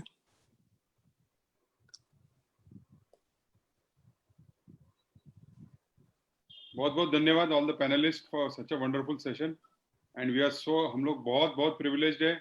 हमारे रिप्रेजेंटेटिव, हमारे चाहिए रिप्रेजेंटेटिव गोपाल जी शेट्टी ने उनके बिजी शेड्यूल से टाइम निकाल के हमको एड्रेस करने के लिए यहाँ आए हैं। इनफैक्ट वो आधे घंटे से आए, पूरा पैनल डिस्कशन उन्होंने सुना है। So without wasting any time I would like to welcome Gopal ji Shetty ji, and yes, stage is yours sir. नमस्कार। सबसे पहले गुरु पूर्णिमा के अवसर पर मैं सभी को बहुत बहुत शुभेच्छा देता हूँ, शुभकामनाएं देता हूँ। भगवान से कामना भी प्रार्थना भी करूंगा कि ये कोरोना महामारी से पूरे दुनिया को जल्दी से जल्दी छुटकारा दे, ताकि फिर एक बार हम पहले की तरह अपने दैनंदिन जीवन में काम कर सके। मैं रोटरी क्लब्स के अध्यक्ष राजेंद्र भाटिया और राकेश भाई का भी अभिनंदन करना चाहूंगा। एक अच्छा सेशन का आपने आयोजन किया, बहुत सारे लोग जुड़े, बहुत सारे प्रश्न आए, उसके जवाब भी अच्छी तरह से डॉक्टरों ने और आपके पैनल ने दिया।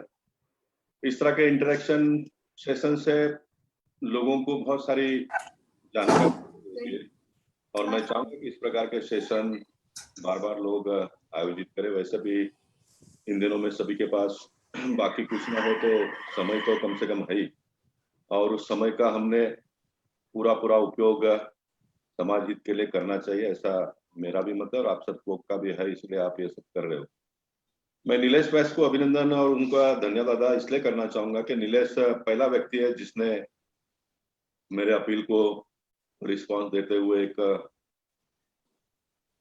कोविड केयर कहिए या तो कोरोना केयर कहिए या तो आइसोलेशन सेंटर का उन्होंने उद्घाटन किया। और फिर देखते देखते आज लगभग आज ही सवेरे में 10 बजे 11वीं सोसाइटी का उद्घाटन करके फिर आपके सेशन में मैं ज्वाइंट हुआ हूँ। आशा नगर 90 फीट रोड संस्कृति बिल्डिंग में आज एक 5 बेडेड आइसोलेशन सेंटर का उद्घाटन करके मैं आ रहा हूँ।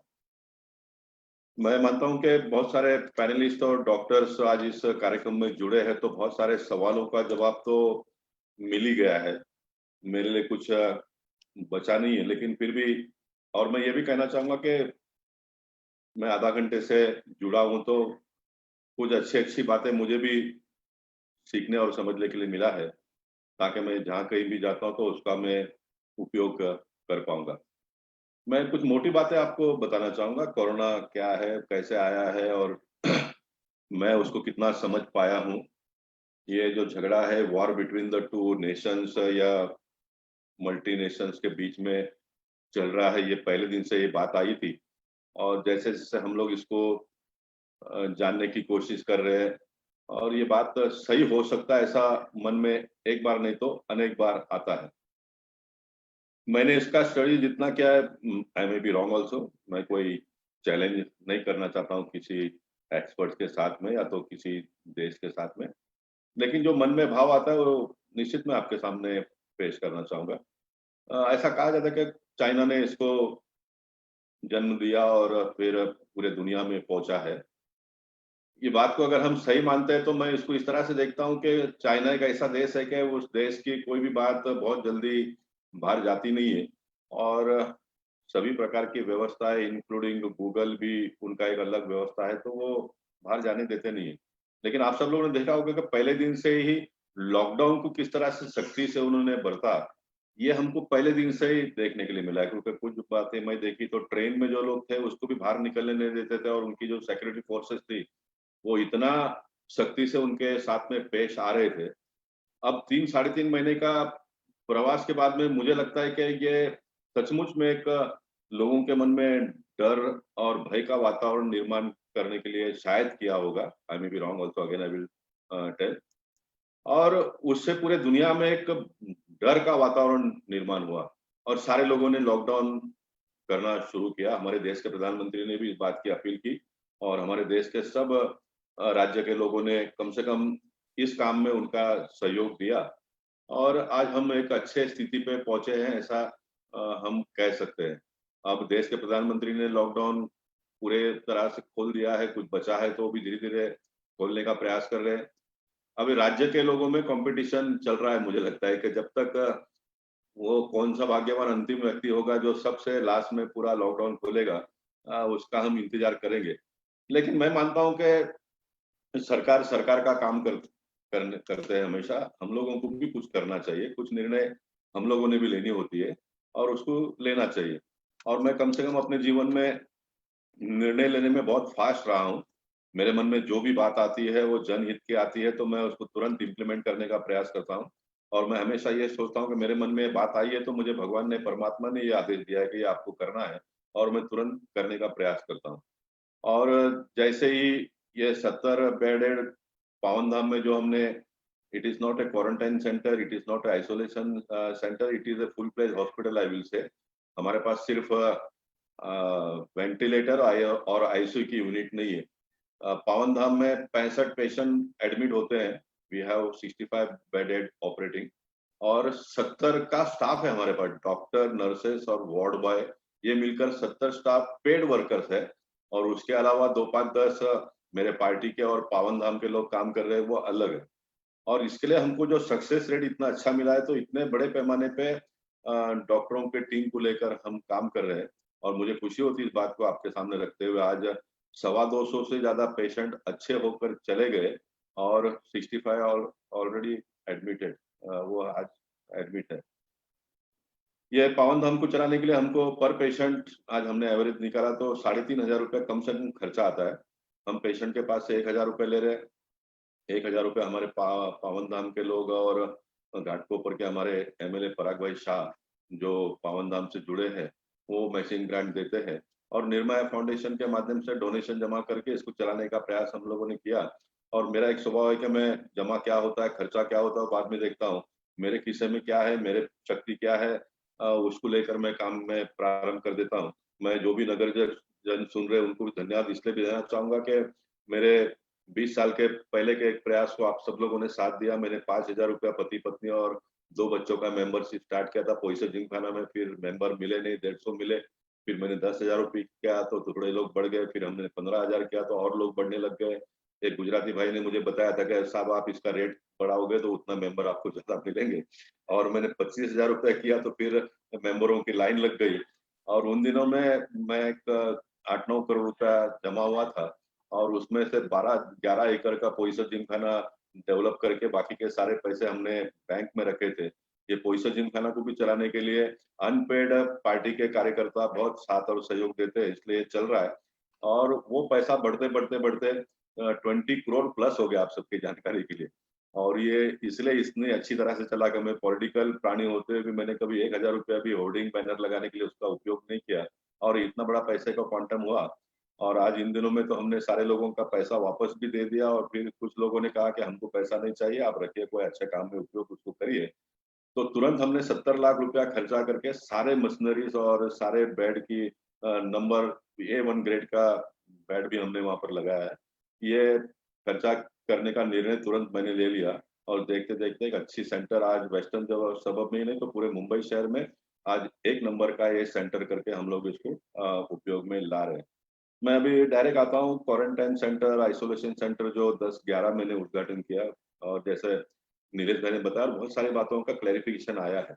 नीलेश भाई के साथ में सभी को मैं बताना चाहूंगा, आज भी हमारे पास नॉट ओनली नीलेश भाई के सोसाइटी को लेकिन पावन धाम का भी कोई ऑथोराइज परमिशन नहीं है, ऐसा कहूंगा तो सबको आश्चर्यचकित होगा। म्युनिसिपैलिटी ने हमको एक लेटर इशू करके किया कि ये गाइडलाइन फॉलो अप करके आप चला सकते हो करके, यानी उसका मतलब ये हो सकता है कि फिर हमने वो सारी व्यवस्था करके म्युनिसिपैलिटी के लोगों को बताने का और वो फिर आके चेक करेंगे और वो हमको फाइनल परमिशन देंगे। ऐसा मेरा इतना 28 साल का जो अनुभव और तजुर्बा है वो कहता है, लेकिन हमने वो कुछ नहीं किया है। मैं मानता हूँ कि देखिए एक सिस्टम हमारे देश में चल रहा है और हम सब लोग उसको रिस्पेक्ट करते हैं, उसको फॉलो अप करते हैं, ये बहुत बड़ी बात है हमारे देश में।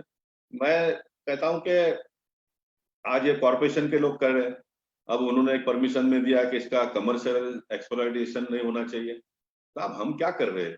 हम कोई हॉस्पिटल थोड़ा खोल रहे हैं वहां पर, हम कोई किडनी का इलाज थोड़ा कर रहे हैं, हम कोई लीवर का इलाज थोड़ा कर रहे हैं, हम कोई हार्ट का इलाज थोड़ा कर रहे हैं।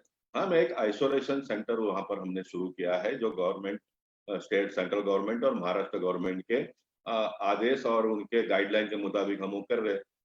तो कमर्शियल एक्सप्लॉयटेशन मत करिए, ये कॉर्पोरेशन के लोगों ने लिखना ही मैं मानता हूं कि टैक्स पेयर का और एक मेंबर ऑफ पार्लियामेंट का अपमान है। ये मैं बात आपको बताना चाहता हूं। मैं आई एम ए फाइटर, मैं लड़ता हूं सिस्टम के साथ में और लड़कर मैं बहुत सारे बदलाव मैंने अपने जीवन में लाए हैं। आप सबको आश्चर्य लगेगा कि ये नीलेश वैस की सोसाइटी को तो छोड़िए, मैंने परसों मेरे डेप्यूटी म्युनिसिपल कमिश्नर शंकरवाल से बात की कि साहब 200 पेशेंट से ज्यादा अच्छे होकर चले गए।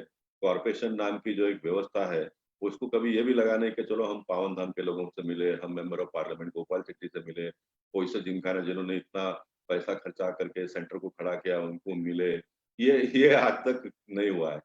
और ये तो होना चाहिए कि मुंबई महानगर पालिका के कमिश्नर ने यहाँ पर आकर विजिट करके जाना चाहिए ताकि पूरे मुंबई शहर के लोगों को पता चले और बाकी के सारे लोग भी इस प्रकार के सेंटर खोलने के लिए आगे आए ताकि मुंबई शहर के टैक्स पेयर का पैसा जो गलत ढंग से आज उपयोग में लाया जा रहा है, बड़े बड़े हजार बेड के सेंटर्स खोले जा रहे हैं, जो मैं मानता हूं कि वेस्ट ऑफ मनी, ऐसा कहूंगा। मैं उनकी भावनाओं को दुखाना नहीं चाहता हूं, लेकिन मैं मानता हूं कि 100-200 अलग अलग जगह पे इस प्रकार का सेंटर खोलने का आने वाले दिनों में भी भगवान करे इसकी आवश्यकता ना पड़े, लेकिन अगर पड़ता है तो कॉर्पोरेशन ने इस प्रकार के सेंटर्स को खोलने के लिए आगे बढ़ना चाहिए ताकि हर जगह के लोगों को उसका सुविधा उपलब्ध हो। मैं महानगर पालिका के कमिश्नर को भी धन्यवाद देना चाहूंगा कि उन्होंने बहुत अच्छी व्यवस्था की है। इन दिनों में नॉर्थ मुंबई में पेशेंट ज्यादा बढ़ रहे हैं, ये भी हम पेपर के माध्यम से पढ़ रहे हैं। लेकिन बढ़ रहा है तो उसकी व्यवस्था भी हम लोग कर रहे हैं और कॉर्पोरेशन ने भी बहुत सारी व्यवस्था की है। हम बहुत ही जल्दी दहिसर में, कांदरपाड़ा में एक 110 बेडेड सुविधा का उद्घाटन एक 7-8 दिन में हम करेंगे। उसमें आईसीयू बेड की व्यवस्था है, उसमें बाकी सारे, उसमें डायलिसिस पेशेंट को डायलिसिस करने के भी बेड की हम लोगों ने व्यवस्था की है। तो एक बहुत बड़ा सेंटर आ रहा है। यानी इन दिनों में जो कोरोना का डर था वो धीरे-धीरे कम होते जा रहा है। डॉक्टर लोग भी अभी बड़े पैमाने पे जुड़ रहे हैं और साथ-साथ में व्यवस्था बढ़ते जा रही है। तो ये एक अच्छे रिलीफ लोगों को मिलेगा, मैं कहूँगा। मैं और अभी हम काम में जुड़े रहने से क्या लोगों का लाभ हो सकता है? मैंने जैसे कल, ये कोई न्यूज़ नई नहीं है, लेकिन कल का अगर फ्रेश उदाहरण की बात आपको कहूँ तो बैंगलोर में एक पेशेंट को पॉजिटिव आ गया और फिर उसको एम्बुलेंस दरवाजे तक आने में 2-2.5 घंटे लग गए और उसने वहां पर ही दम तोड़ दिया। ये बात हम सुनने के लिए लग रहे हैं। मैं अभी कल ही आज ही मेरा लेटर बन जाएगा और कमिश्नर को और दिल्ली भी मैं ये इन्फॉर्म करूंगा, हर्षवर्धन जी को भी, कि कोरोना पॉजिटिव आने के बाद में हम लोगों ने व्यवस्था कर लेनी चाहिए, फिर वो पेशेंट को इन्फॉर्म करना चाहिए। इससे क्या फायदा होगा? एक तो कोरोना जिसका इम्यूनिटी लेवल कम होता है उसको तुरंत पकड़ लेता है, दूसरी तीसरी बीमारी जिसको होगा उसको वो पकड़ लेता है और पता चलने के बाद में उसका पॉजिटिव रिपोर्ट आने के बाद में आप उनको डायरेक्ट बता दे दोगे तुमको कोरोना हो गया और 3-4 घंटे के बाद में उसको हम व्यवस्था देंगे, तो साहब उसको मरना ही है ना, उसको मरना ही है। तो गवर्नमेंट नाम की जो चीज है, हॉस्पिटल नाम की जो चीज है, जो केयर टेकर है, उन्होंने तुरंत जो परिसर में जिसका पॉजिटिव आ गया उसका व्यवस्था पहला करने का, उसके घर के सामने आप गाड़ी खड़ा कर दो, उसको बिठा दो, थोड़ा चेकिंग करना, इस प्रकार की बातें करके उसको लेके जाओ, उसको एक अच्छा एटमॉस्फेयर में आप एडमिट कर दो, तो मुझे लगता है कि उसको विश्वास उसका बढ़ जाएगा, उसका आत्मविश्वास, उसका मनोबल बढ़ेगा और फिर वो उसमें से टेंशन जोन में से वो बाहर निकलेगा। तो ये एक व्यवस्था मैं तुरंत कल का अनुभव को देखकर मैं करना चाहूंगा। बहुत सारी बातें हुई सोसाइटी के बारे में, मैं चाहूंगा कि थोड़ा मन बड़ा करो साहब, एक खर्चा विर्चा ये वो अमुक तमुक 10 बातें हम लोग कर रहे हैं, इसमें से आप बाहर निकलिए, बी प्रैक्टिकल, तुरंत निर्णय ले लो, काम करने का तैयार करो। ठीक है, सोसाइटी में करना है तो कुछ लोगों से बातचीत करिए, बहुत ज्यादा डरने वाले लोग भी है। मैं आपको एक बात बताना चाहूंगा, क्या आपके घर में किसी को कोरोना पॉजिटिव हो गया ऐसा पता चला तो आप क्या करोगे? क्या आप उसको छोड़ दोगे? नहीं, बिल्कुल नहीं। मैं आपको एक एग्जांपल देता हूँ। हमारे बोरली के एक मेरे पार्टी के कार्यकर्ता हो, संदीप पावले इसका नाम है, उसका बच्चा एपेक्स हॉस्पिटल में शायद एडमिट था। डॉक्टर ने कहा कि ये निमोनिया इसका बढ़ते जा रहा है, इसको आप तुरंत, उन दिनों में सिर्फ कस्तूरबा में ये व्यवस्था हो रही थी, तो आप इसको तुरंत हॉस्पिटल में लेके जाओ। लॉकडाउन शुरू ही हुआ था, पेट्रोल पंप भी सब सारे बंद जैसे होते जा रहे थे, तो उसने पत्नी के साथ में उसको गाड़ी में लिया बच्चे को और तुरंत उसने मुझे पहला फोन किया कि साहब आप व्यवस्था करिए, मैं बच्चे को लेके जा रहा हूँ। फिर मैंने कस्तूरबा में फोन वगैरह किया, सारी उसकी व्यवस्था की, तो बेचारा गोरेगांव तक गया तो उसको पता चला कि मेरे गाड़ी में पेट्रोल बहुत कम है, तो उसको डिसीजन ले नहीं पाया कि मैं आगे जाऊंगा तो बीच में कहीं पेट्रोल पंप खत्म हुआ तो मैं रखड़ जाऊंगा। उसने मुझे वापस फोन किया और फिर गोरेगांव से वापस बोरेली आया। बोरेली में हमारे पहचान का एक पेट्रोल पंप के लोगों को मैंने कहा कि उसको पेट्रोल को दिलाया मैंने और फिर वो वापस पेट्रोल भर के, ये सारे प्रोसेस में उसको 2-3 घंटे बिगड़ गए और फिर उसके बाद में वो कस्तूरबा हॉस्पिटल गया रातों रात और दूसरे दिन उसका पॉजिटिव टेस्ट किया तो पता चला इसको निमोनिया है, इसको कोई कोरोना वगैरह नहीं है।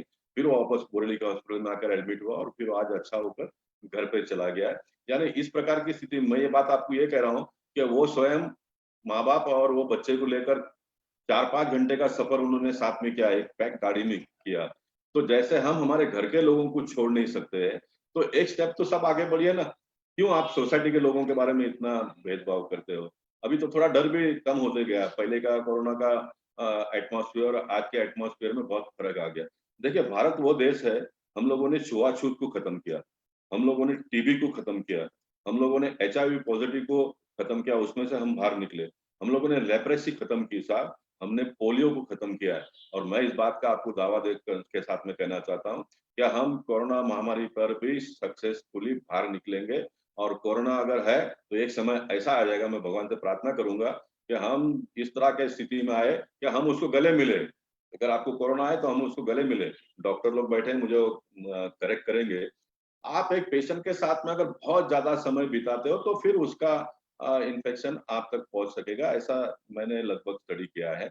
आप कोई कोरोना पेशेंट के साथ में आ गए, अभी डॉक्टर लोग बेचारे चेक करते हैं, तो वो भी तो हम जैसे ही लोग हैं ना, बाकी इतना सारा स्टेप करता है। हमारे सब पॉलिटिकल पार्टी के लोग तो इन दिनों में सारा चेक करते हैं। मैं कल एक कैंप में गया, पहले तो हमारे बोरीवली का जरी वाला लैब है, मैं स्वयं मेंबर ऑफ पार्लियामेंट होते हुए उसको परमिशन नहीं मिल रहा था शुरुआत के दिनों में, बाकी सारे लोगों को अभी दिया गया है।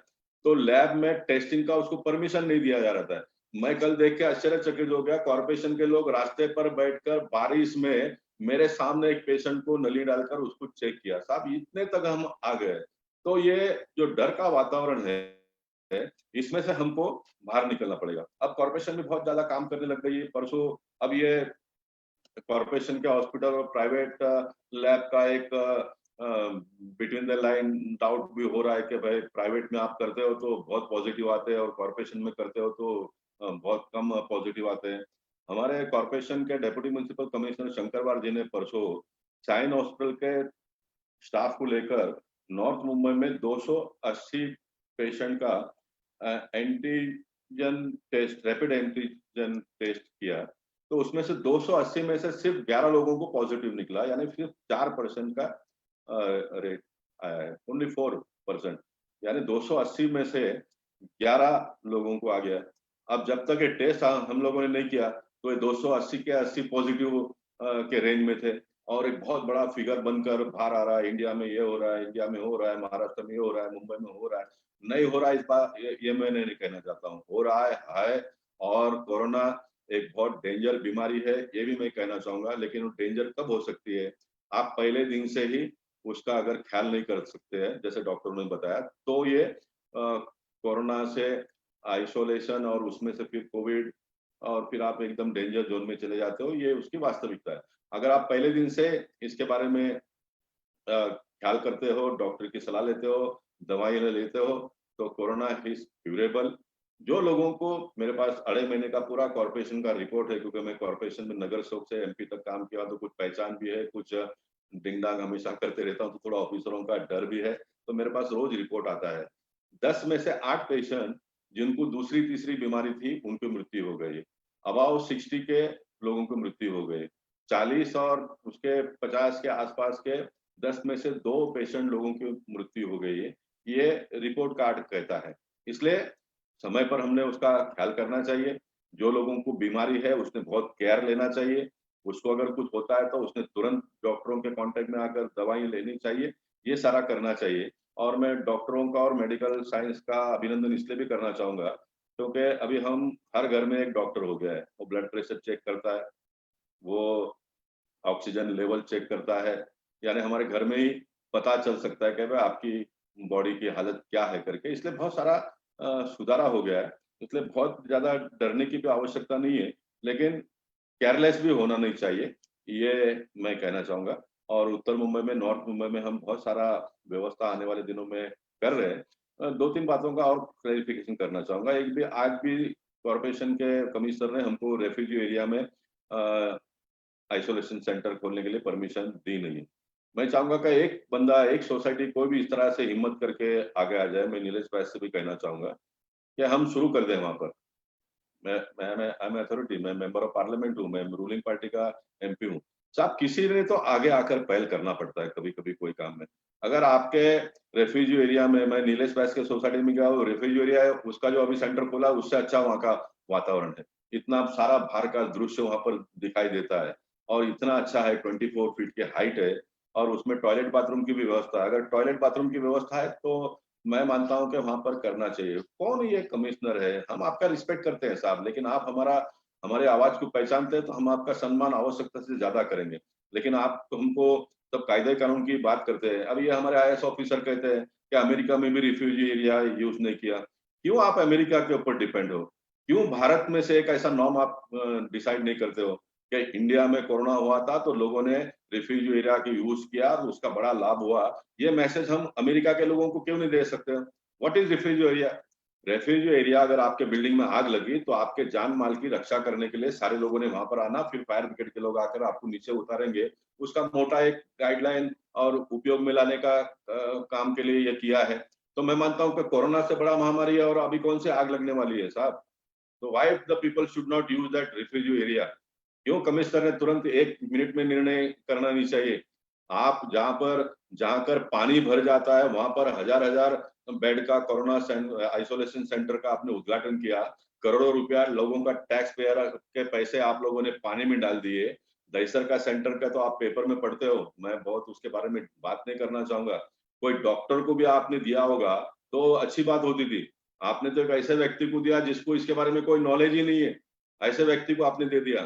तो आप लोग इस प्रकार का सब निर्णय करते हैं, तो एक मेंबर ऑफ पार्लियामेंट के नाते मैं एक निर्णय क्यों ले रहा, why I should not take a decision कि नहीं, हम रेफ्यूजी एरिया में भी अगर कोई जगह पर कहीं नहीं है तो हम वहां पर शुरू करेंगे। ये सब हमको करना पड़ेगा।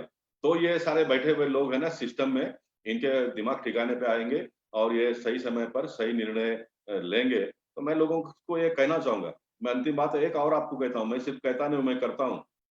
ये जो हमारा डिफेंस का कांग्रेस के जमाने में जब सरकार थी तो सारे डिफेंस के अगल बगल में जो बिल्डिंग तोड़े थे तो उनको परमिशन आदर्श का घोटाला होने के बाद में देना बंद कर दिया। कांग्रेस के जमाने में 3 साल बीत गया और हम लोगों ने उन दिनों में आंदोलन किया था। मैं जवाबदारी के साथ में काम करता हूँ, मैं अन्य पॉलिटिशियन लोगों के साथ में नहीं हूँ। मैं जब विपक्ष के साथ में मेरी एक रोल होती है तो मेरा सत्ता में आने के बाद में मेरा रोल वही रहा है, इसलिए लोग मुझे चाहते हैं। तो हमने तो यहाँ पर संजय निरुपम जी ने मिनिस्टर को लाया था, MOS को लाया था यहाँ पर डिफेंस के, तो शिवसेना बीजेपी दोनों के लोग हम लोग मिलकर वहां पर आंदोलन किया था। फिर हमने उनको यहाँ से रवाना करने की नौबत आई थी। ये हमारा रोल था। हमारी सरकार आ गई, हमारी सरकार आने के बाद में पहले दिन से मैं डिफेंस का परमिशन मिलना चाहिए, इसलिए मैं काम में लग गया। 1 साल हो गया, 2 साल हो गया, तीसरे साल में मैंने पार्लियामेंट में कहा कि अगले सेशन तक अगर नहीं होगा तो मैं अगले सेशन में आऊंगा नहीं। व्हाई आई शुड कम, क्योंकि सबसे बड़े मंदिर में आकर लोगों के सवाल को मैं उठाता और उसका कोई निराकरण नहीं होता, तो why should I should come here again. ये मैंने बात बताई तो उन दिनों में लोकसभा के अध्यक्ष सुमित्रा महाजन जी, उन्होंने चेयर पर से कहा था कि नहीं गोपाल जी ऐसा नहीं, काम करते रहना चाहिए, आना चाहिए, प्रश्न इस तरह से छूटते हैं, ये मुझे उन्होंने कहा था।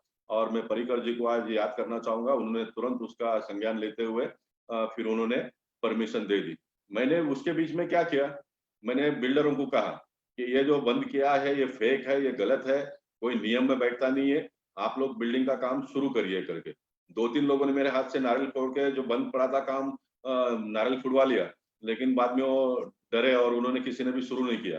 तो मैं बड़ा तकलीफ में आ गया कि मैंने अभी क्या करने का करके। तो फिर मैंने आप सबके जानकारी के लिए, आई एम ऑन रिकॉर्ड, मैं आप कह रहा हूँ, मलाड में एक पारसी बाबा का काम बंद पड़ा था, उसके पास से मैंने कहा कि ये आप चालू करिए, आप मुझे दे दीजिए। उन्होंने कहा गोपाल जी मेरे से नहीं होगा, ये आप ले लिए, आप करिए करके। 51 लाख रुपए का चेक मैंने मेरे अकाउंट से देकर वो बिल्डिंग का काम मैंने शुरू किया। और ये पर्रिकर जी ने परमिशन देने के पहले मैंने डिफेंस सेक्रेटरी को लिखा था कि आप मैंने शुरू किया है, you can take action against me. और फिर बाद में वो पर्रिकर जी ने कायदा बनाकर खोल दिया। मैंने यानी इस प्रकार का मैंने काम किया है। और फिर परमिशन आने के बाद में आप सबकी जानकारी के लिए वो बिल्डिंग मैंने दे दिया दूसरे को, पार्टी बाबू को कहा कि आप ही करिए, उन्होंने कहा कि मेरे से नहीं होगा। फिर एक मेहुल संघवी नाम के आदमी को मैंने कहा कि ये आप करो, ये मेरा काम नहीं कोई बिल्डिंग बनाने का। और मेहुल संघवी ने वो बिल्डिंग इतना अच्छा बनाया, और वो म्यूनसिपालिटी के लोग क्वारंटाइन सेंटर शुरू करने के लिए आए तो देख के डर गया, ये बिल्डिंग में कैसा क्वारंटाइन, तो प्राइवेट बिल्डिंग है। उन्होंने कहा कि नहीं ये SRA का बिल्डिंग है और ये 250 फ्लैट का बिल्डिंग पूरा मेहुल संघवी ने क्वारंटाइन सेंटर के लिए दे दिया। और वहां पर एक नया हम लोगों ने सिस्टम ये डेवलप किया कि वहां पर एक 300 फुट का घर एक परिवार को हम लोगों ने दे दिया। उसमें जो पॉजिटिव % है वो भी रहेगा और उसके पूरे परिवार को हम लोगों ने वहां पर लाके रख दिया। हमने कहा कि आपका पेशेंट का आप ही ख्याल करो, आप यहाँ पर रहो। यानी इस प्रकार के एग्जाम्पल हमको आने वाले दिनों में क्रिएट करने पड़ेंगे। कोरोना हो गया, किसी को पॉजिटिव आ गया तो उससे इतना डर कर उसका चेहरा भी देखना नहीं, उसके घर के लोगों के साथ में बातचीत भी नहीं करना, ये मानसिकता से हमको बाहर निकलना पड़ेगा। तो हम इसके ऊपर जल्दी से जल्दी मात कर पाएंगे, ऐसा मुझे लगता है। मुझे लगता है कि बहुत सारे बातों को जो कहना था वो मैंने कहने का प्रयास किया है। और कोई किसी का छोटा मोटा सवाल होगा तो पूछिए। मुझे लगता है कि सारे सवालों का जवाब तो हमारे पैनलिस्ट में जो डॉक्टर्स है उन्होंने दिया है, कुछ बचता नहीं है। लेकिन उसके बावजूद भी कुछ बचता हो तो आप मुझे पूछ सकते हो, तो मैं उसका उत्तर देने का प्रयास करूंगा। फिर एक बार नीलेश को, राजेंद्र भाटिया जी को, राकेश शाह जी को और सारे जो डॉक्टर्स है, आप लोगों ने वेबिनार के माध्यम से बहुत बड़े पैमाने पे लोगों का मनोबल बढ़ाया है, इसलिए मैं एक मेंबर ऑफ पार्लियामेंट के नाते आप सबका धन्यवाद भी अदा करना चाहता हूं। और जो लोग भी सुन रहे हैं उनको इतना कहना चाहूंगा कि आप वरी जोन में से बाहर आ जाइए। आप डरेंगे तो चाइना का अगर मंसूबा यही था कि पैनिक निर्माण करो, वो पैनिक निर्माण किया और बड़े पैमाने पर वो सक्सेस भी हुए उसमें से। लेकिन ये पैनिक से हमको बहुत जल्दी बाहर निकलना पड़ेगा, इतना ही मैं आपको कहना चाहता हूँ। बहुत बहुत धन्यवाद। धन्यवाद गोपाल शेट्टी जी, आपने बहुत ही इंस्पायरिंग स्पीच दी और मुझे लगता है आपकी स्पीच से प्रभावित होकर बहुत सारे लोग आगे बढ़ेंगे और बहुत सारी सोसाइटी में ये आइसोलेशन सेंटर की व्यवस्था करेंगे, ऐसी उम्मीद है। Thank you. मैं हमारे रोटेरियन अमरीश जोशी से विनती करूंगा। हाँ श्योर। बट एक बात ऐड करना चाहूंगा जो रह गया मुझसे। मैं नीलेश को कहा था जिस दिन उद्घाटन किया था, नीलेश इसके आपको उपयोग ही नहीं पड़ेंगे, यहाँ कोई पेशेंट ही नहीं आएंगे। और उसके बाद में मैंने जितने भी उद्घाटन किए 10, कहीं पर भी पेशेंट नहीं आए। सिर्फ मेरा योग मंडल का जो सेंटर है वहां पर 4 पेशेंट है, क्योंकि झोपड़पट्टी बहुत बड़ा एरिया के लिए हमने खोला। इसका वजह मैं आपको बताना चाहूंगा कि कोरोना के बारे में ये क्या डर का वातावरण पैदा किया था। पेशेंट डर जाते हैं, लोग हर रोज सवेरे उठने के बाद में मुझे तो नहीं होगा ना, मेरे घर में किसी को तो नहीं होगा ना, ये टेंशन में लोग जीते हैं। जैसे लोगों को पता चलता है कि मेरे सोसाइटी में ये सुविधा हुई है तो उसका मनोबल बढ़ जाता है, उसका इम्यूनिटी पावर बढ़ जाता है। इसका करने का मतलब ही यह है कि हमारे सोसाइटी में के लोगों ने किया है। अगर मुझे कुछ होता है तो मुझे यहाँ पर व्यवस्था हो जाएगी, फिर उसके बाद में मेरे सोसाइटी के लोग, मेरे पॉलिटिकल सिस्टम के लोग, सारे लोग मिलकर मेरा ख्याल करेंगे। ये हर व्यक्ति के दिमाग में आ जाता है। तो इसका सबसे बड़ा लाभ ये है खोलने का कि सोसाइटी में होने से सोसाइटी के लोगों का मनोबल बढ़ जाता है, उसका इम्यूनिटी पावर हाई हो जाता है, तो उसको सपोर्ट मिलता है। इतना ही है इसका पीछे का राज। मैं हमारे रोटेरियन अमृत जोशी से विनती करूंगा कि आज का वो फॉर्मल वोट ऑफ थैंक्स करें। थैंक यू भूषण भाई and Rajendra Bhatia ji. Rotary Club of Kandivali Mumbai Kandivali west की तरफ से मैं आप सभी का शुक्रगुजार हूँ, आभारी हूँ। खास करके हमारे honourable member of parliament Gopal Shetty ji, ये हमारा सौभाग्य है कि आपने समय निकाला और हम सभी का मार्गदर्शन किया और हमारा मनोबल बढ़ाया। इसके लिए आपका विशेष रूप से शुक्रिया। मैं हमारे कोविड वॉरियर्स नीलेश भाई, डॉक्टर मलय दवे और डॉक्टर कृपेश जैन का भी शुक्रिया अदा करता हूँ कि उन्होंने हमें अच्छी तरह से गाइडेंस दिया है और किस तरह से वैल्यूएबल इनपुट दिया है, जिससे कि हम ऐसे कोई भी सेंटर्स को अगर हमारी सोसाइटी में करना चाहते हैं तो हमें काफी लाभ होगा। मैं समझता हूँ कि ये जो लोगों ने पार्टिसिपेट किया है इस पूरे वेबिनार में, उनको इससे काफी फायदा होगा और ये कोविड के बैटल के लिए एक अच्छा स्टेप हुआ। आप लोगों की जानकारी के लिए मैं बता दूं कि हमारा ये फेसबुक पेज पर यह प्रोग्राम अभी फिलहाल लाइव चल रहा है और उसकी रिकॉर्डिंग भी अवेलेबल होगी। फ्यूचर रेफरेंस के लिए आप डाउनलोड कर पाएंगे। और अगर आपको कोई भी आगे की कोई भी जानकारी चाहिए तो इसके लिए आप अपनी इंक्वायरी हमारे फेसबुक पेज पर और Rotary Club of Kandivali Mumbai Kandivali west के फेसबुक पेज पर करिए, या तो फिर आप हमें ईमेल लिख सकते हैं। इसकी जानकारी हमने फेसबुक पेज पर दी हुई है, इस प्रोग्राम के चैट में भी दी हुई है और आप लोगों को हम नीलेश भाई से कोऑर्डिनेट करके रिस्पॉन्स दिलवाएंगे। आप सबसे आखिरी में मैं ये कहना चाहता हूँ कि आप सभी फेलो रोटेरियंस और मुंबईकर्स का बहुत बहुत शुक्रिया। संडे मॉर्निंग को आप इतने बड़ी संख्या में आए और आपने अपना समय हमारे लिए दिया। आखिर में आप सभी से गुजारिश है कि भाई सेंट्रल गवर्नमेंट, स्टेट गवर्नमेंट की एजेंसी से जो गाइडलाइंस मिलती है, पुलिस अथॉरिटीज के जो गाइडलाइंस होती है, कॉर्पोरेशन की गाइडलाइंस होती है, उन सभी का पालन कीजिए, सेफ डिस्टेंस रखिए और अपने आप को सेफ रखिए। जय Hind. Thank you. Thank you Amrish. मैं हमारे प्रेसिडेंट राजेंद्र भाटिया जी से विनती करूंगा कि ये मीटिंग कंक्लूड करें। Over to Rajendra Bhatia.